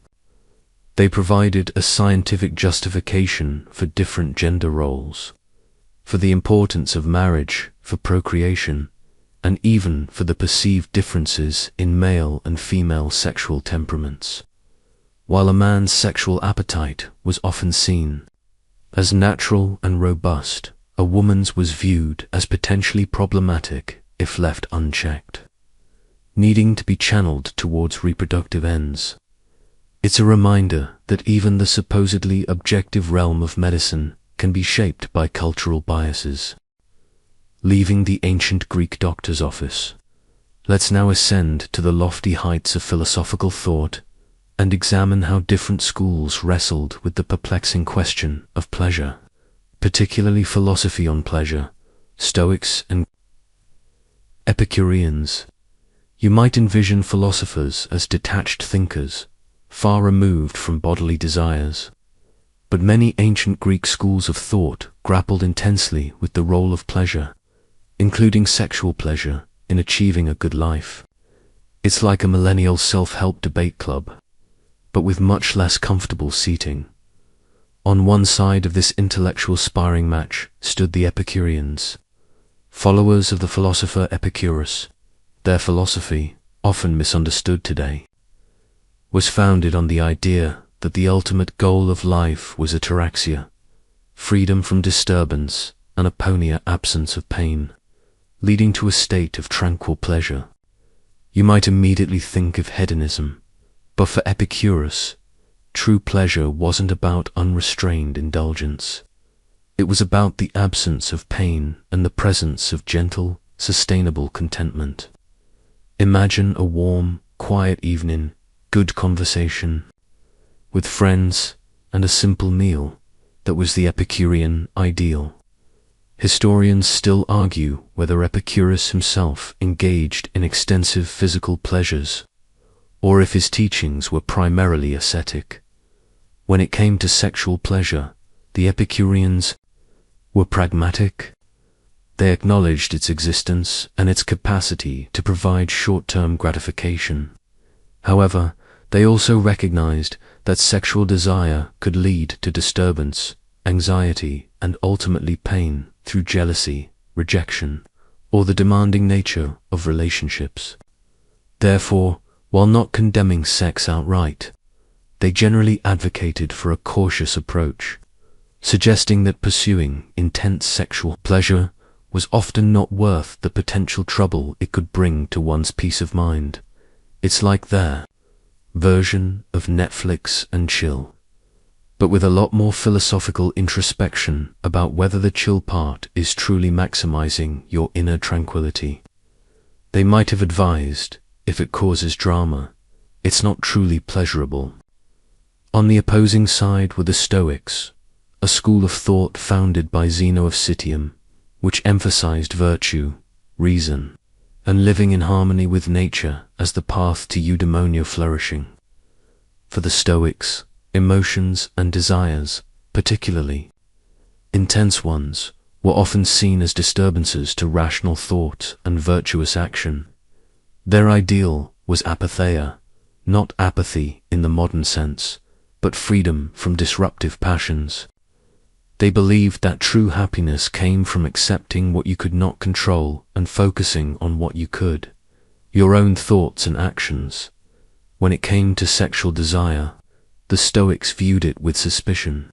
They acknowledged its natural basis for procreation, seeing sex within marriage for the purpose of having children as acceptable.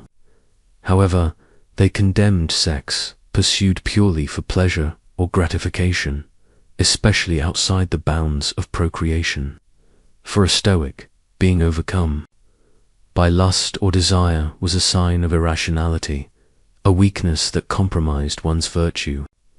Imagine a Stoic at a symposium, calmly sipping his watered wine while everyone else gets rowdy, judging their every lapse of self-control.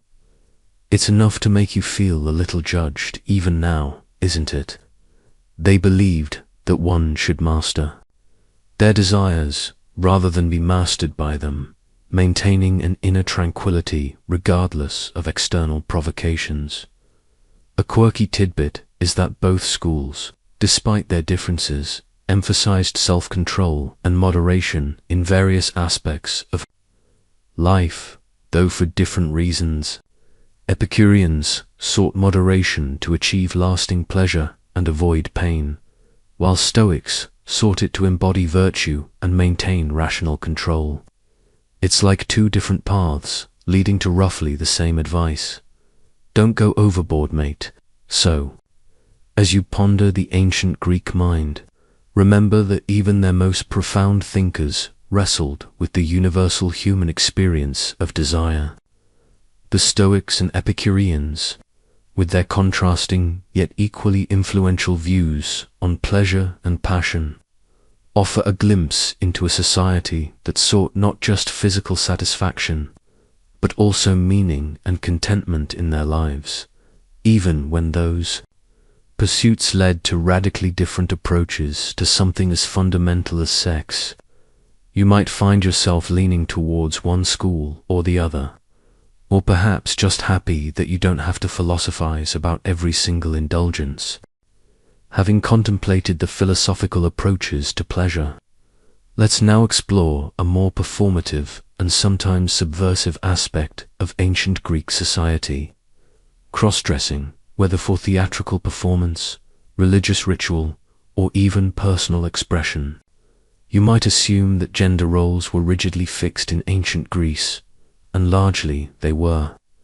But like many historical periods, there were fascinating exceptions where the boundaries between male and female attire, and thus identity, became delightfully or shockingly blurred. It's a bit like finding an unexpected costume party in the middle of a serious historical reenactment. The most prominent arena for cross-dressing in ancient Greece was, without a doubt, theatre. In classical Greek drama, all actors were male. This meant that male performers routinely played female roles, donning women's masks, elaborate costumes, the kitten and peplets, and sometimes even padding to simulate the female physique. Imagine a bearded man, perhaps with a deep voice, delivering the lines of a heartbroken queen or a scheming goddess, complete with exaggerated feminine gestures. This wasn't just a practical necessity due to societal norms. It was an integral part of the theatrical experience, requiring immense skill and artistry to convince the audience. Historians still argue about the extent to which audiences genuinely forgot the actor's gender versus appreciating the performance for its artifice. Beyond the stage, cross-dressing sometimes featured in religious rituals and festivals, particularly those dedicated to deities associated with fluidity, transformation, or inversion of norms. The cult of Dionysus, again, comes to mind, as the god of ecstasy, wine, and blurred boundaries. His festivals often involved a loosening of social strictures. Participants, especially the female maenads, might have worn animal skins or engaged in frenzied dances that blurred the lines between human and animal, or male and female. There are even suggestions that some male followers of Dionysus might have temporarily adopted female attire or mannerisms as part of their ecstatic worship, stepping outside conventional gender roles to commune with the god of wildness and transformation. It's like a spiritual rave where everyone gets a temporary, gender-bending pass. A quirky tidbit is the mythical figure of Achilles, the great hero of the Trojan War. According to some myths, to avoid going to war, his mother Thetis disguised him as a girl and hid him among the daughters of King Lycomedes on the island of Achilles lived as a woman, Pyrrha, for a period, until Odysseus uncovered his true identity. While a myth, this story reflects an ancient awareness of cross-dressing and the potential for gender disguise. Even for the most masculine of heroes, it's almost as if the Greeks understood the concept of if the wig fits, wear it. While less documented, there might have been instances of individuals cross-dressing for personal or transgressive reasons, though this would likely have been outside accepted societal norms and potentially met with disapproval or ridicule. For a male citizen, adopting female attire in everyday life would have been seen as effeminate and shameful, undermining his status. For women, donning male attire might have been less common given their confined roles, but could have represented a powerful, albeit risky, act of defiance. The social consequences for such acts outside ritualized contexts would have been significant. So, as you visualize the diverse tapestry of ancient Greek life, remember that while gender roles were generally rigid, there were fascinating moments and spaces where those boundaries were intentionally or unintentionally transgressed. Cross-dressing in Greek theatre and certain religious rituals provided a temporary release from strict social norms, allowing for exploration, performance, and perhaps even a deeper understanding of the fluidity of human identity. It's a reminder that, even in ancient times, the world was perhaps a little more colourful and complex than we sometimes imagine. From the stage where gender roles playfully blurred, let's now venture into one of the most taboo and whispered about corners of ancient Greek discussions, the rare and often mythical mentions of bestiality. You might naturally recoil from such a topic, and rightly so, as it represents a profound transgression of human-animal boundaries across most cultures. In ancient Greece, while not a common practice, it existed in the fringes of myth and anecdote, serving more as a marker of the monstrous or the truly depraved than as an accepted form of sexual expression. It's like discovering a bizarre, almost unbelievable footnote in a very old, dusty book. Firstly, it's crucial to distinguish between mythical narratives and historical reality. Most mentions of bestiality in ancient Greek sources are found within their vast and imaginative mythology, often as a symbol of monstrousness, divine punishment, or the extreme limits of human or divine transgression. Remember our discussion of Zeus. He famously transformed into a bull to abduct Europa, or a swan to impregnate Leda. While these are divine acts and not strictly bestiality in the human sense, they feature deities taking animal forms to engage in sexual acts with mortals, blurring the lines in ways that highlight the transformative and often coercive nature of divine power. It's a divine form of shape-shifting to get what you want, which is certainly one way to avoid awkward conversations. Another prominent mythical example is the story of Pasiphae, the wife of King Minos of Crete. Angered by Minos, the god Poseidon made Pasiphae fall in love with a bull. With the help of the craftsman Daedalus, she commissioned a wooden cow suit to hide inside so she could mate with the bull. The result of this union was the Minotaur, a monstrous creature with the head of a bull and the body of a man imprisoned in the labyrinth. This myth is not presented as a romantic tale, but as a horror, a consequence of divine wrath and unnatural desire, leading to a grotesque hybrid that represents chaos and impurity. It serves as a powerful cautionary tale about defying the natural order and divine will. Historians still argue whether this myth has any basis in ancient fertility cults involving animal symbolism. Historically, direct evidence of widespread human-animal sexual acts in ancient Greece is extremely rare and largely condemned. While the Greeks kept animals for various purposes, companionship, labor, sacrifice, the societal norms and religious beliefs generally placed a strong taboo on sexual relations with them. Such acts would have been seen as unnatural, a transgression against the established order of nature and civilization. If such acts occurred in reality, they would have been clandestine and highly stigmatized, considered a mark of profound deviance rather than an accepted practice. It's safe to say there were no ancient Greek bestiality pride parades.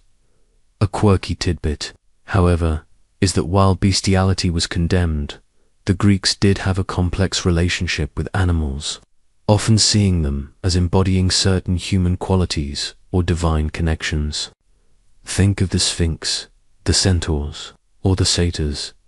These hybrid creatures populate their myths, blurring the lines between human and animal in symbolic ways, even if not directly through sexual acts. It suggests a fascination with the boundaries of what it means to be human and how easily those boundaries could be mythically breached. So, as you consider the extreme limits of ancient Greek sexuality, remember that bestiality largely resided in the realm of myth, serving as a powerful narrative device to explore themes of transgression, monstrosity, and divine punishment.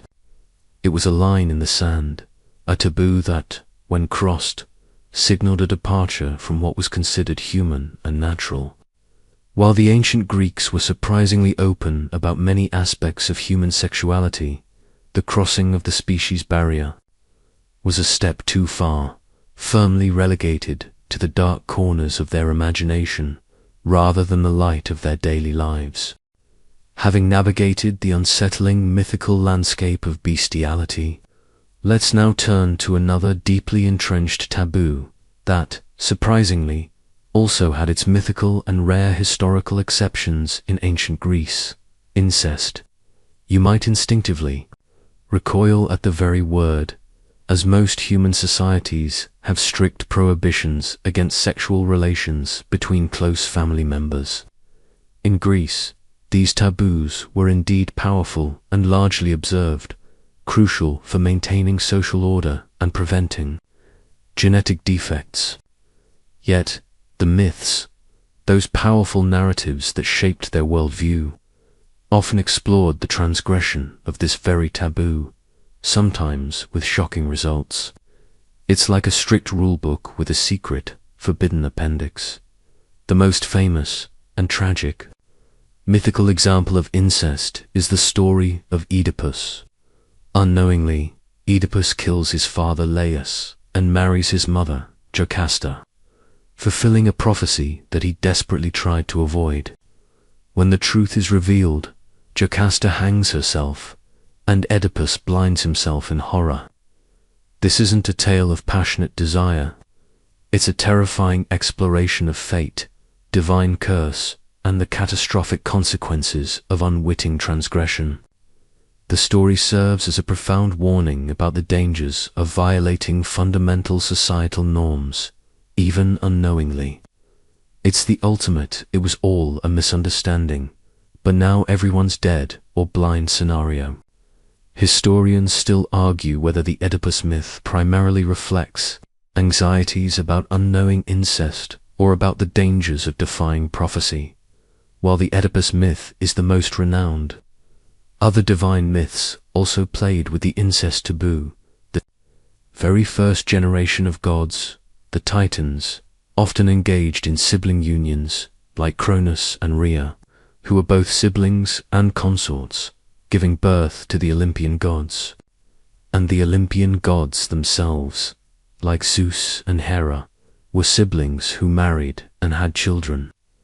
However, these divine unions were typically presented as acts of creation or the establishment of a new cosmic order, not as examples for human emulation. They existed outside the moral framework applied to mortals, reinforcing the idea that gods operated by different rules entirely. It's like being above the law, but for cosmic reproductive purposes.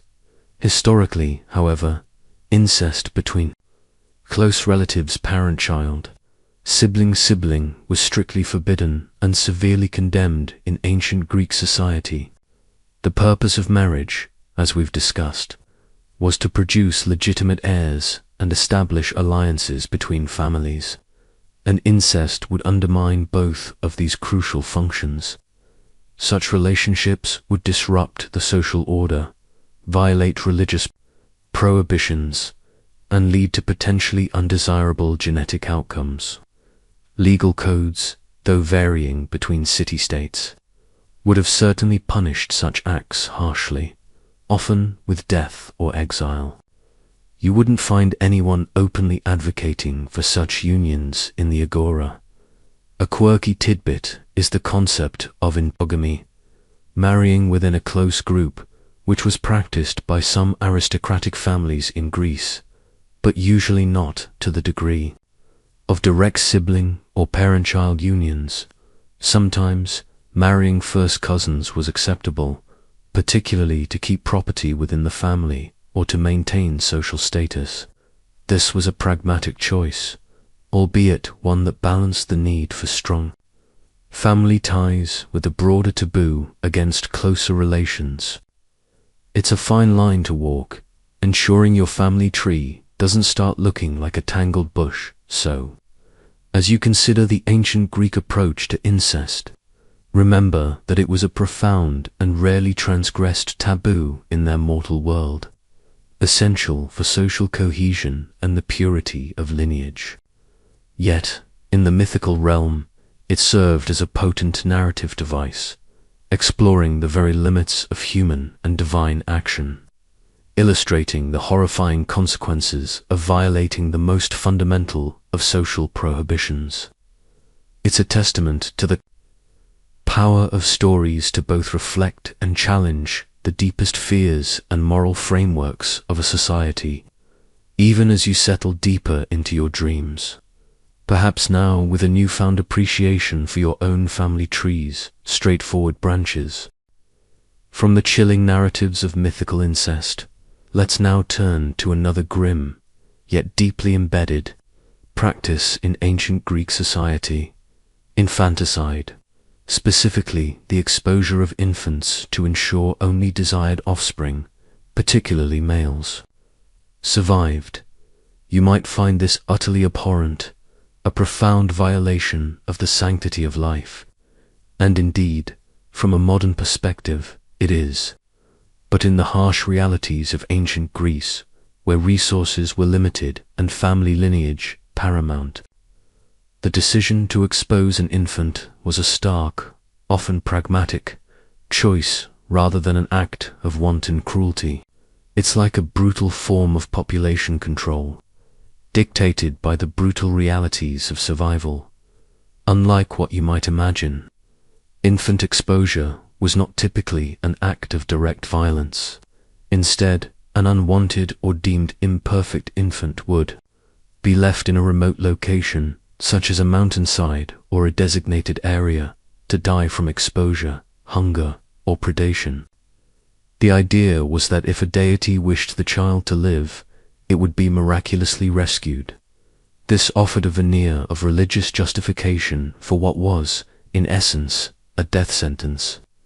You can almost feel the cold wind on that mountainside, and the desperate silence that followed. Historians still argue about the precise frequency of infanticide in different city-states, but its legal permissibility is widely accepted.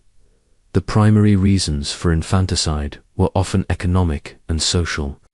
Families, particularly poorer ones, might expose infants if they couldn't afford to raise another child, or if the child was female and deemed less valuable than a male heir. The preference for male offspring was overwhelming. Sons carried on the family name, inherited property, performed civic duties, and contributed to the military. Daughters, while necessary for producing future generations, required a dowry and would leave the family to join another upon marriage, effectively becoming an economic drain. It's a rather brutal form of gender selection, isn't it? If a child was born with deformities or perceived weaknesses, exposure was also common, as a perfect citizen body was highly valued in Sparta. The practice was particularly institutionalized. Newborns were inspected by a council of elders at a place called the Lesh. If deemed weak, deformed, or otherwise unfit, the infant would be taken to a chasm at the foot of Mount Taygetus and left to die. This was not a private family decision, but a communal one, reflecting Sparta's ruthless dedication to producing only the strongest and most capable citizens for its military state. You can imagine the chilling efficiency of such a system, prioritizing the state's needs over individual life. It's enough to make you shiver, even under your blankets. While female infants were more commonly exposed than males, they were not the only victims. Any child deemed superfluous or a burden could face this fate. This practice profoundly shaped the demographics of ancient Greek society, leading to a noticeable gender imbalance in some regions, with fewer women relative to men. This imbalance, in turn, had implications for marriage patterns and the availability of wives. It was a silent, yet powerful, force in shaping the social landscape. So, as you reflect on the darker aspects of ancient Greek life, remember the somber reality of infanticide. It wasn't an act of malice, but a desperate measure born from the economic, social, and cultural pressures of their time, prioritizing the strength of the family and the state over the life of an individual. It's a stark reminder of how precious and relatively new the concept of universal human rights truly is, and how easily life could be extinguished in a world far removed from our own sensibilities. From the grim shadows of infanticide, let's lighten the mood slightly, though still remaining in the realm of human manipulation, by exploring the fascinating, often dangerous, world of love potions, charms, and poisons. You might imagine star-crossed lovers seeking magical elixirs to bind their beloved, much like in a fairy tale. But in ancient Greece, these concoctions were very real and often perilous, part of attempting to control the unpredictable currents of desire, sometimes with disastrous, unintended consequences. It's like brewing your own emotional energy drink, only instead of a boost, you might end up with an emergency room visit. The Greeks believed deeply in the power of pharmaca, a term that could mean medicine, drug, or poison to influence emotions, including love and lust. People, particularly those desperate for affection or to secure a partner, would seek out individuals, often older women or sorceresses, who claimed to possess the knowledge to brew these potent concoctions. These love potions weren't necessarily about creating genuine affection, but rather about inducing a powerful, often uncontrollable, sexual obsession in the target. Imagine trying to win someone's heart by making them uncontrollably obsessed with you. It sounds less like romance and more like a very uncomfortable, hostage situation. The ingredients for these potions were often a bizarre mix of the symbolic and the truly dangerous. They might include animal parts such as hippopotamus blood or the marrow of a hyena, herbs with psychoactive properties like mandrake or belladonna, human bodily fluids, think menstrual blood or hair, and various other grotesque or symbolic items. These ingredients were chosen not just for their perceived magical properties, but sometimes for their actual physiological effects, which could range from mild intoxication to powerful hallucinations, or even death. It's a bit like a very ill-advised cooking show, where the secret ingredient might just be poison. The methods of administration were equally varied and sometimes quite insidious. A potion might be mixed into a person's food or drink, often without their knowledge. Others might be applied as an unguent or charm, perhaps placed under a pillow or near the desired person's bed. The intention was to subtly, or not so subtly, infiltrate the target's body and mind, twisting their will towards the caster. The very act of concocting and administering these potions highlights a profound belief in the ability to manipulate fate and human emotion through arcane means. A quirky tidbit is that some love potions weren't meant to be ingested at all, but were instead sympathetic charms meant to be carried or placed near the desired person. These might involve intricate knots tied while chanting incantations, or small effigies wrapped with hair and personal effects. The idea was that the charm would magically bind the target's affections to the caster, a less dangerous but equally desperate form of magical intervention. It's like a magical superglue for relationships, only without the actual glue. The dangers of these potions were very real. Many of the ingredients used were genuinely toxic, and individuals seeking love often ended up inadvertently poisoning their beloved or themselves.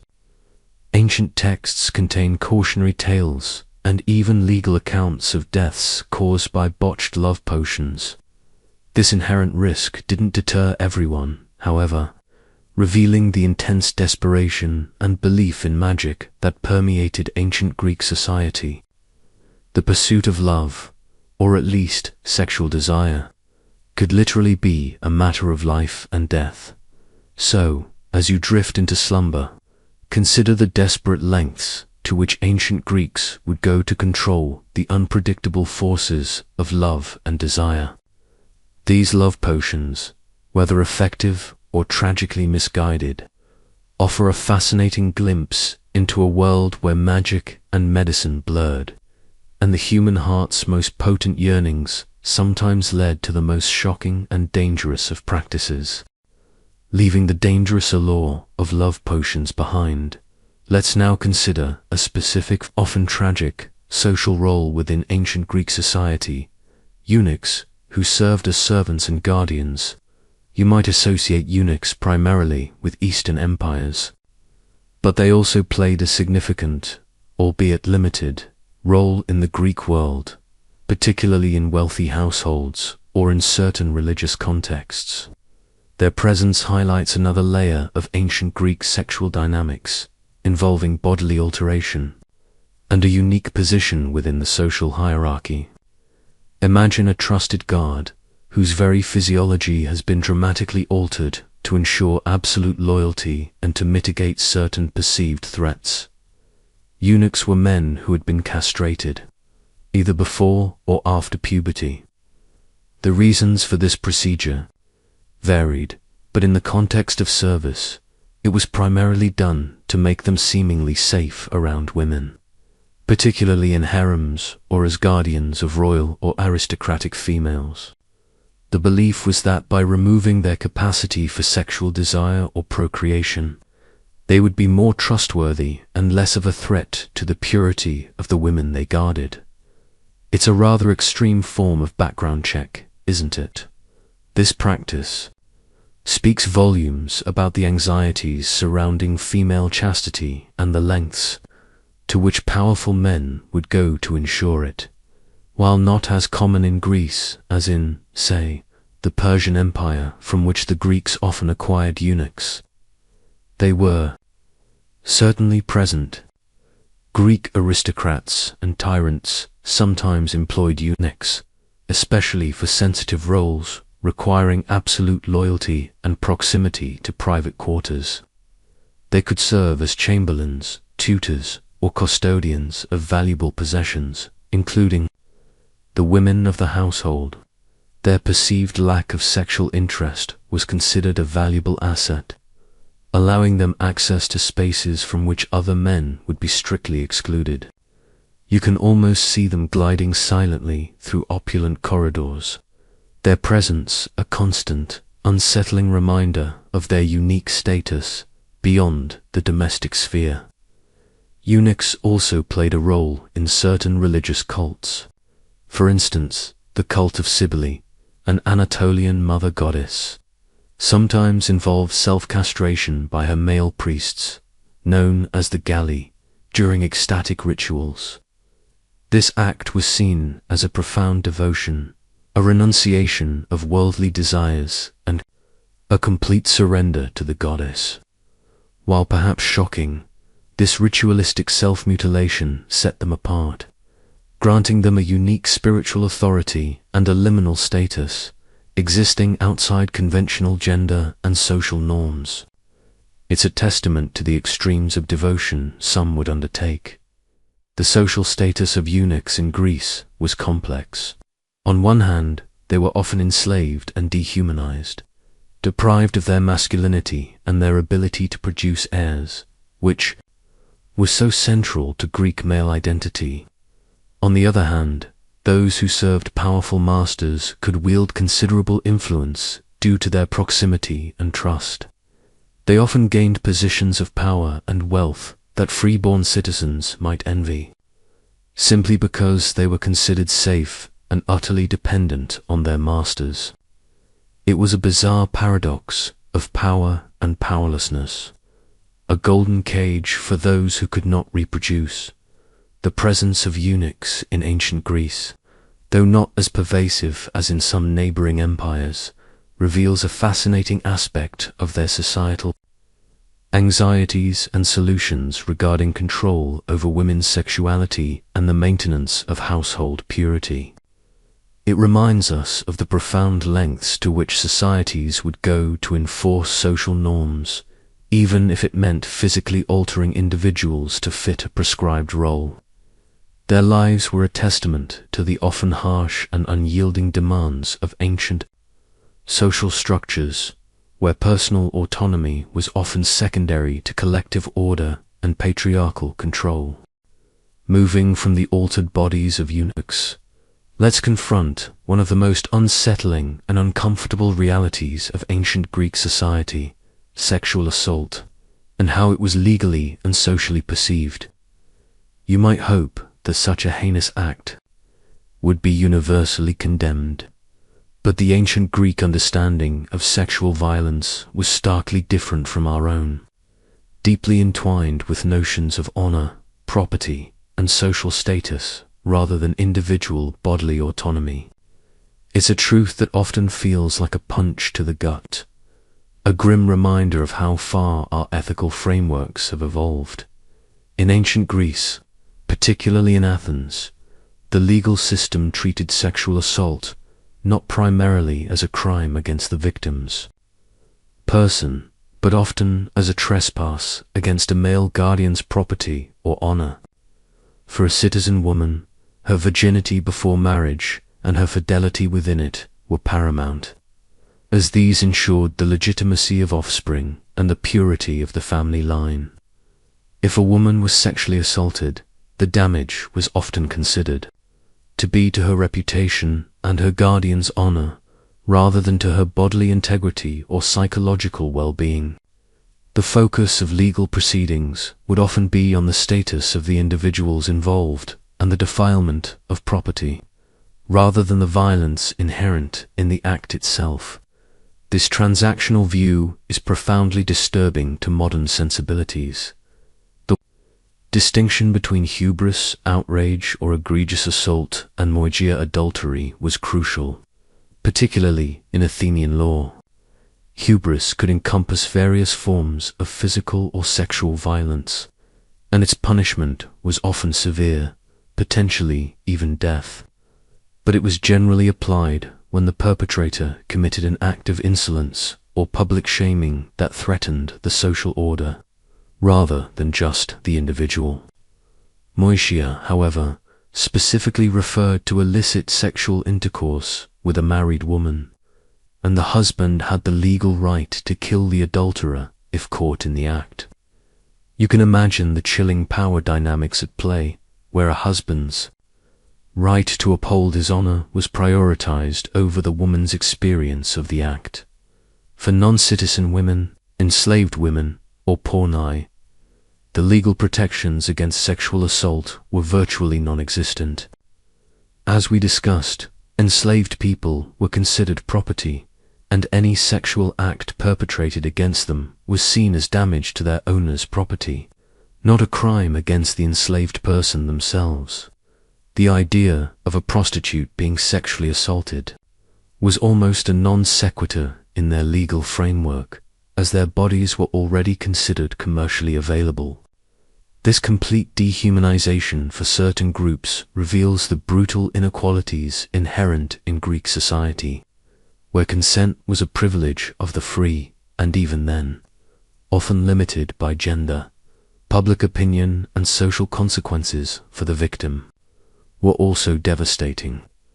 A citizen woman who had been sexually assaulted, even if innocent of any wrongdoing, might be considered defiled or damaged goods, making her unsuitable for marriage or leading to divorce if already married.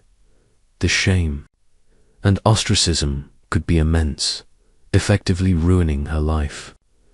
This victim-blaming culture meant that women often suffered in silence, knowing that speaking out could lead to further social ruin. It's enough to make your heart ache for the voiceless women of that era. Despite the prevailing legal and social attitudes, glimpses of individual suffering and moral condemnation do emerge from literary sources, particularly tragedies. While not directly condemning the systemic issues, these plays often explore the tragic consequences of sexual violence, highlighting the pain and injustice inflicted upon the victims, even if the societal framework struggled to address it directly. This shows that while the law was harsh, human empathy sometimes found a way to express itself. However limited, the ancient Greek approach to sexual assault is a stark and difficult truth, highlighting a profoundly different understanding of individual rights and bodily autonomy. It reveals a society where status, property, and male honor often overshadowed the fundamental human right to safety and integrity. As you contemplate this uncomfortable reality, it serves as a powerful reminder of the long and arduous journey humanity has undertaken to build legal and social frameworks that prioritize the victim and condemn the perpetrator of such egregious acts.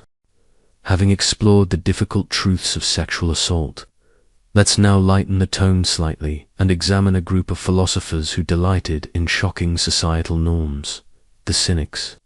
who famously defied convention, particularly when it came to their views on sexuality and public behavior. You might picture philosophers as reserved and contemplative, but the Cynics were the ancient world's original counterculture movement, pushing boundaries with a radical embrace of natural living, even if that meant challenging every notion of decorum. Imagine someone deliberately acting like a dog in public just to make a point about societal hypocrisy. That, in a nutshell, was a cynic. The most famous cynic was Diogenes of Sinope, who famously lived in a large ceramic jar or tub in the Agora of Athens. He deliberately flouted social conventions, advocating a life of extreme simplicity and self-sufficiency, rejecting wealth, power, and reputation. For the Cynics, true happiness lay in living in accordance with nature, stripping away all artificial societal constructs and pretensions. This extended directly to their views on sexuality. They believed that natural acts, including sexual ones, should not be a source of shame or secrecy. It's like their philosophy was, if it's natural, why hide it? Woof. This belief led to some truly shocking public behavior.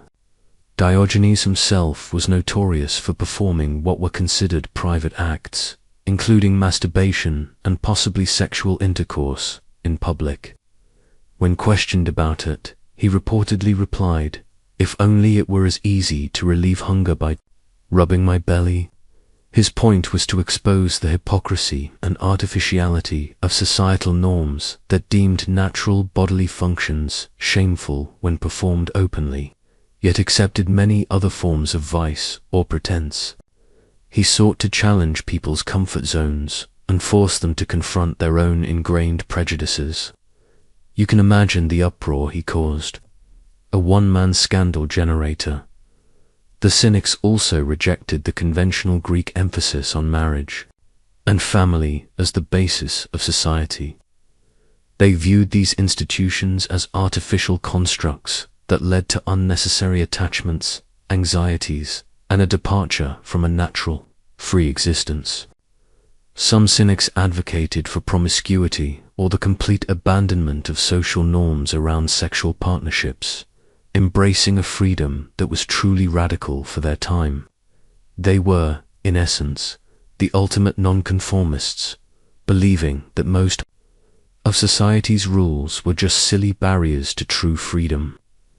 It's safe to say they weren't invited to many polite dinner parties. A quirky tidbit is that the very name cynic comes from the Greek word kynikos, meaning dog-like.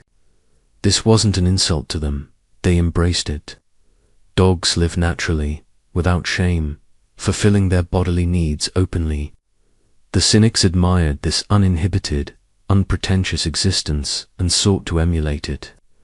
They believed that humans, too, should live freely and unashamedly, challenging the idea that society's conventions were superior to nature's dictates. So, when you think of a cynic, imagine a philosopher who truly believed in letting it all hang out. Both physically and philosophically, the Cynics' approach to sexuality and public behavior was profoundly shocking to their contemporaries. Deliberately provocative to illustrate their philosophical points, they represent an extreme counterpoint to the rigid social structures and expectations we've discussed, offering a glimpse into a fringe movement that dared to question everything. Their radical embrace of naturalness, even in its most raw and explicit forms, stands as a testament to the diverse and often clashing ideas that permeated ancient Greek society.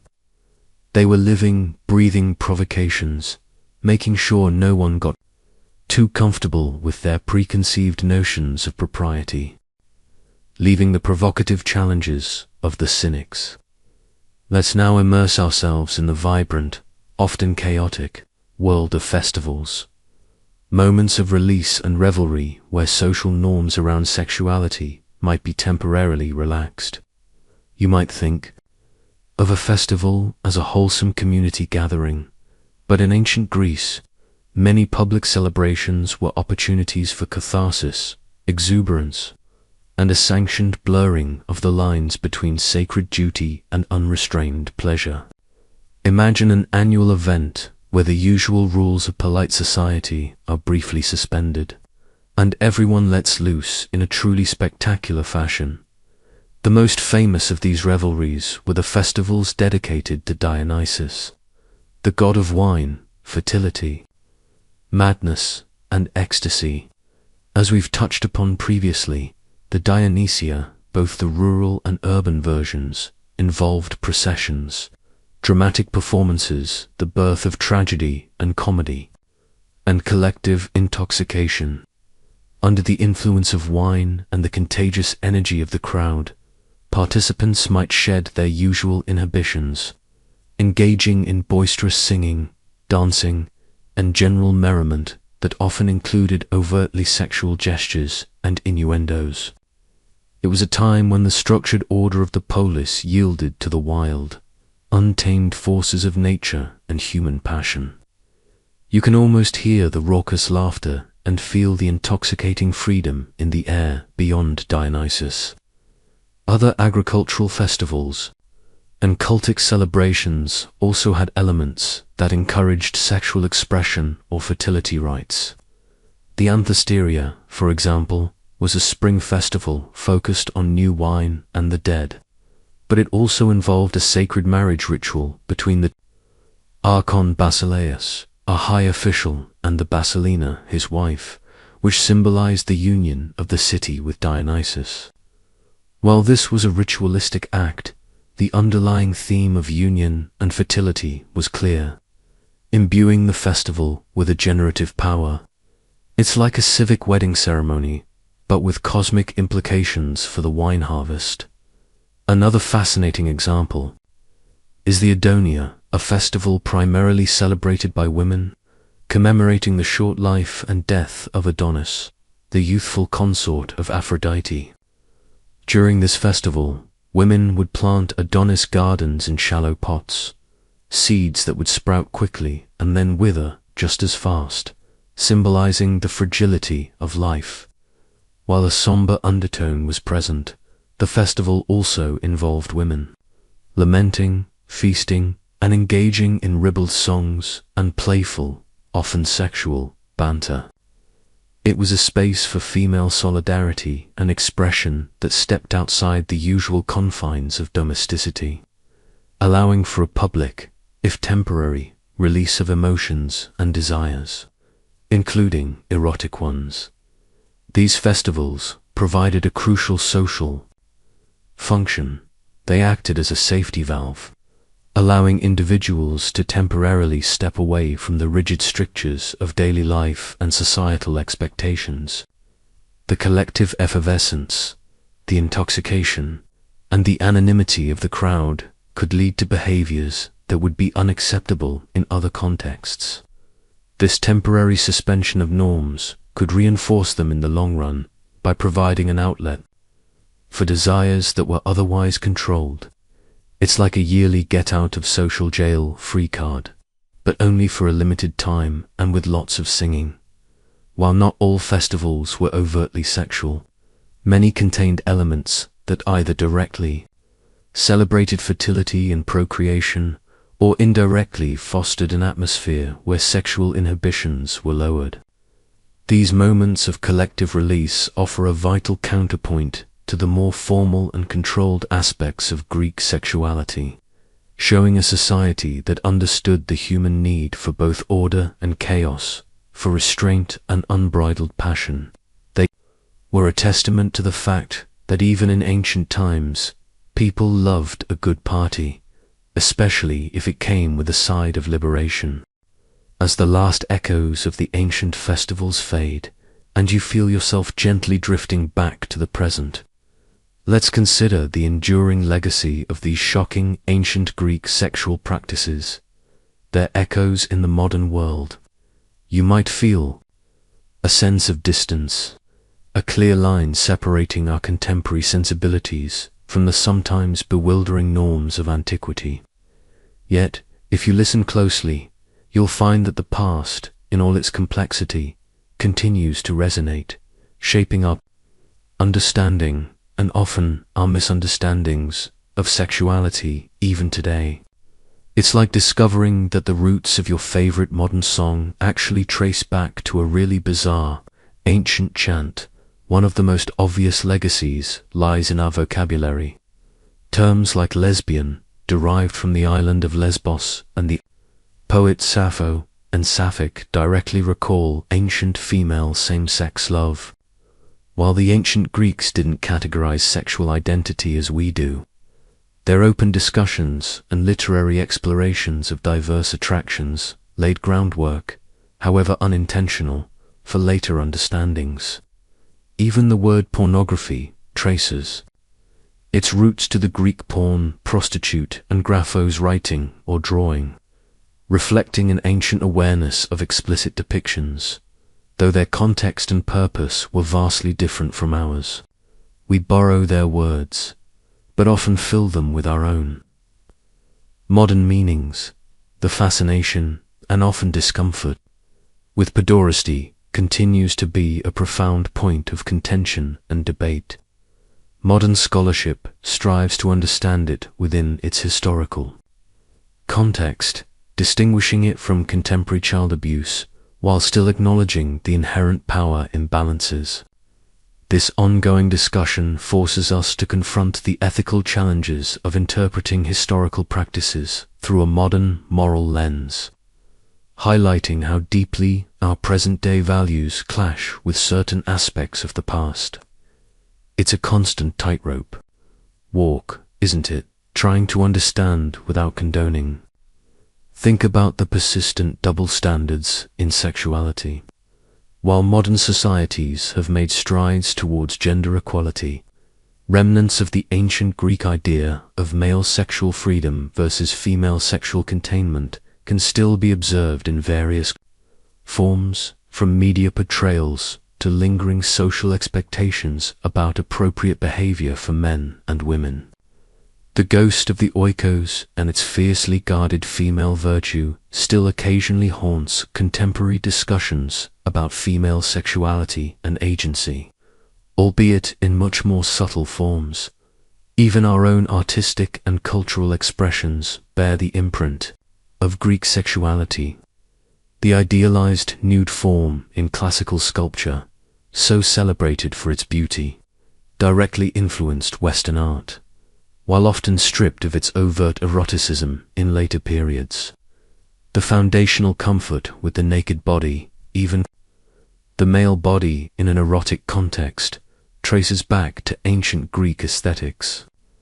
Every time you see a statue that makes you think of physical perfection, you're tapping into a very ancient, very Greek tradition.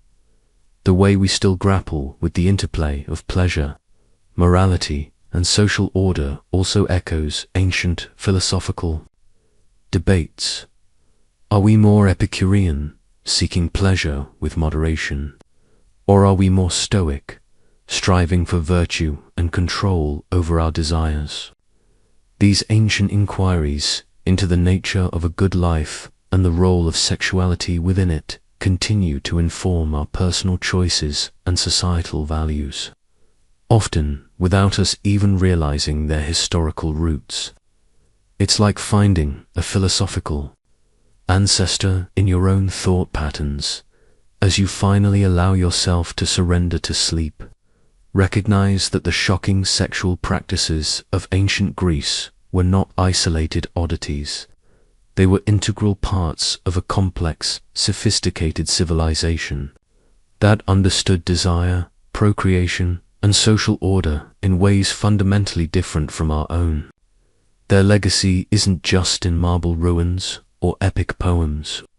It's in the very language we use, the debates we have, and the subconscious biases that still shape our views on sex and gender. The world they built, with all its light and shadow, was a testament to the enduring, universal human experience of passion. As you settle into the quiet dark, let the echoes of these ancient lives, their desires, and their shocking truths gently dissolve into the deep currents of history. Allow their stories to become part of the vast tapestry of human experience, reminding you that the past, in all its vivid, challenging detail, is never truly gone. The whispers of antiquity now merge with the peaceful hum of the present moment, inviting you to simply rest. Sweet dreams.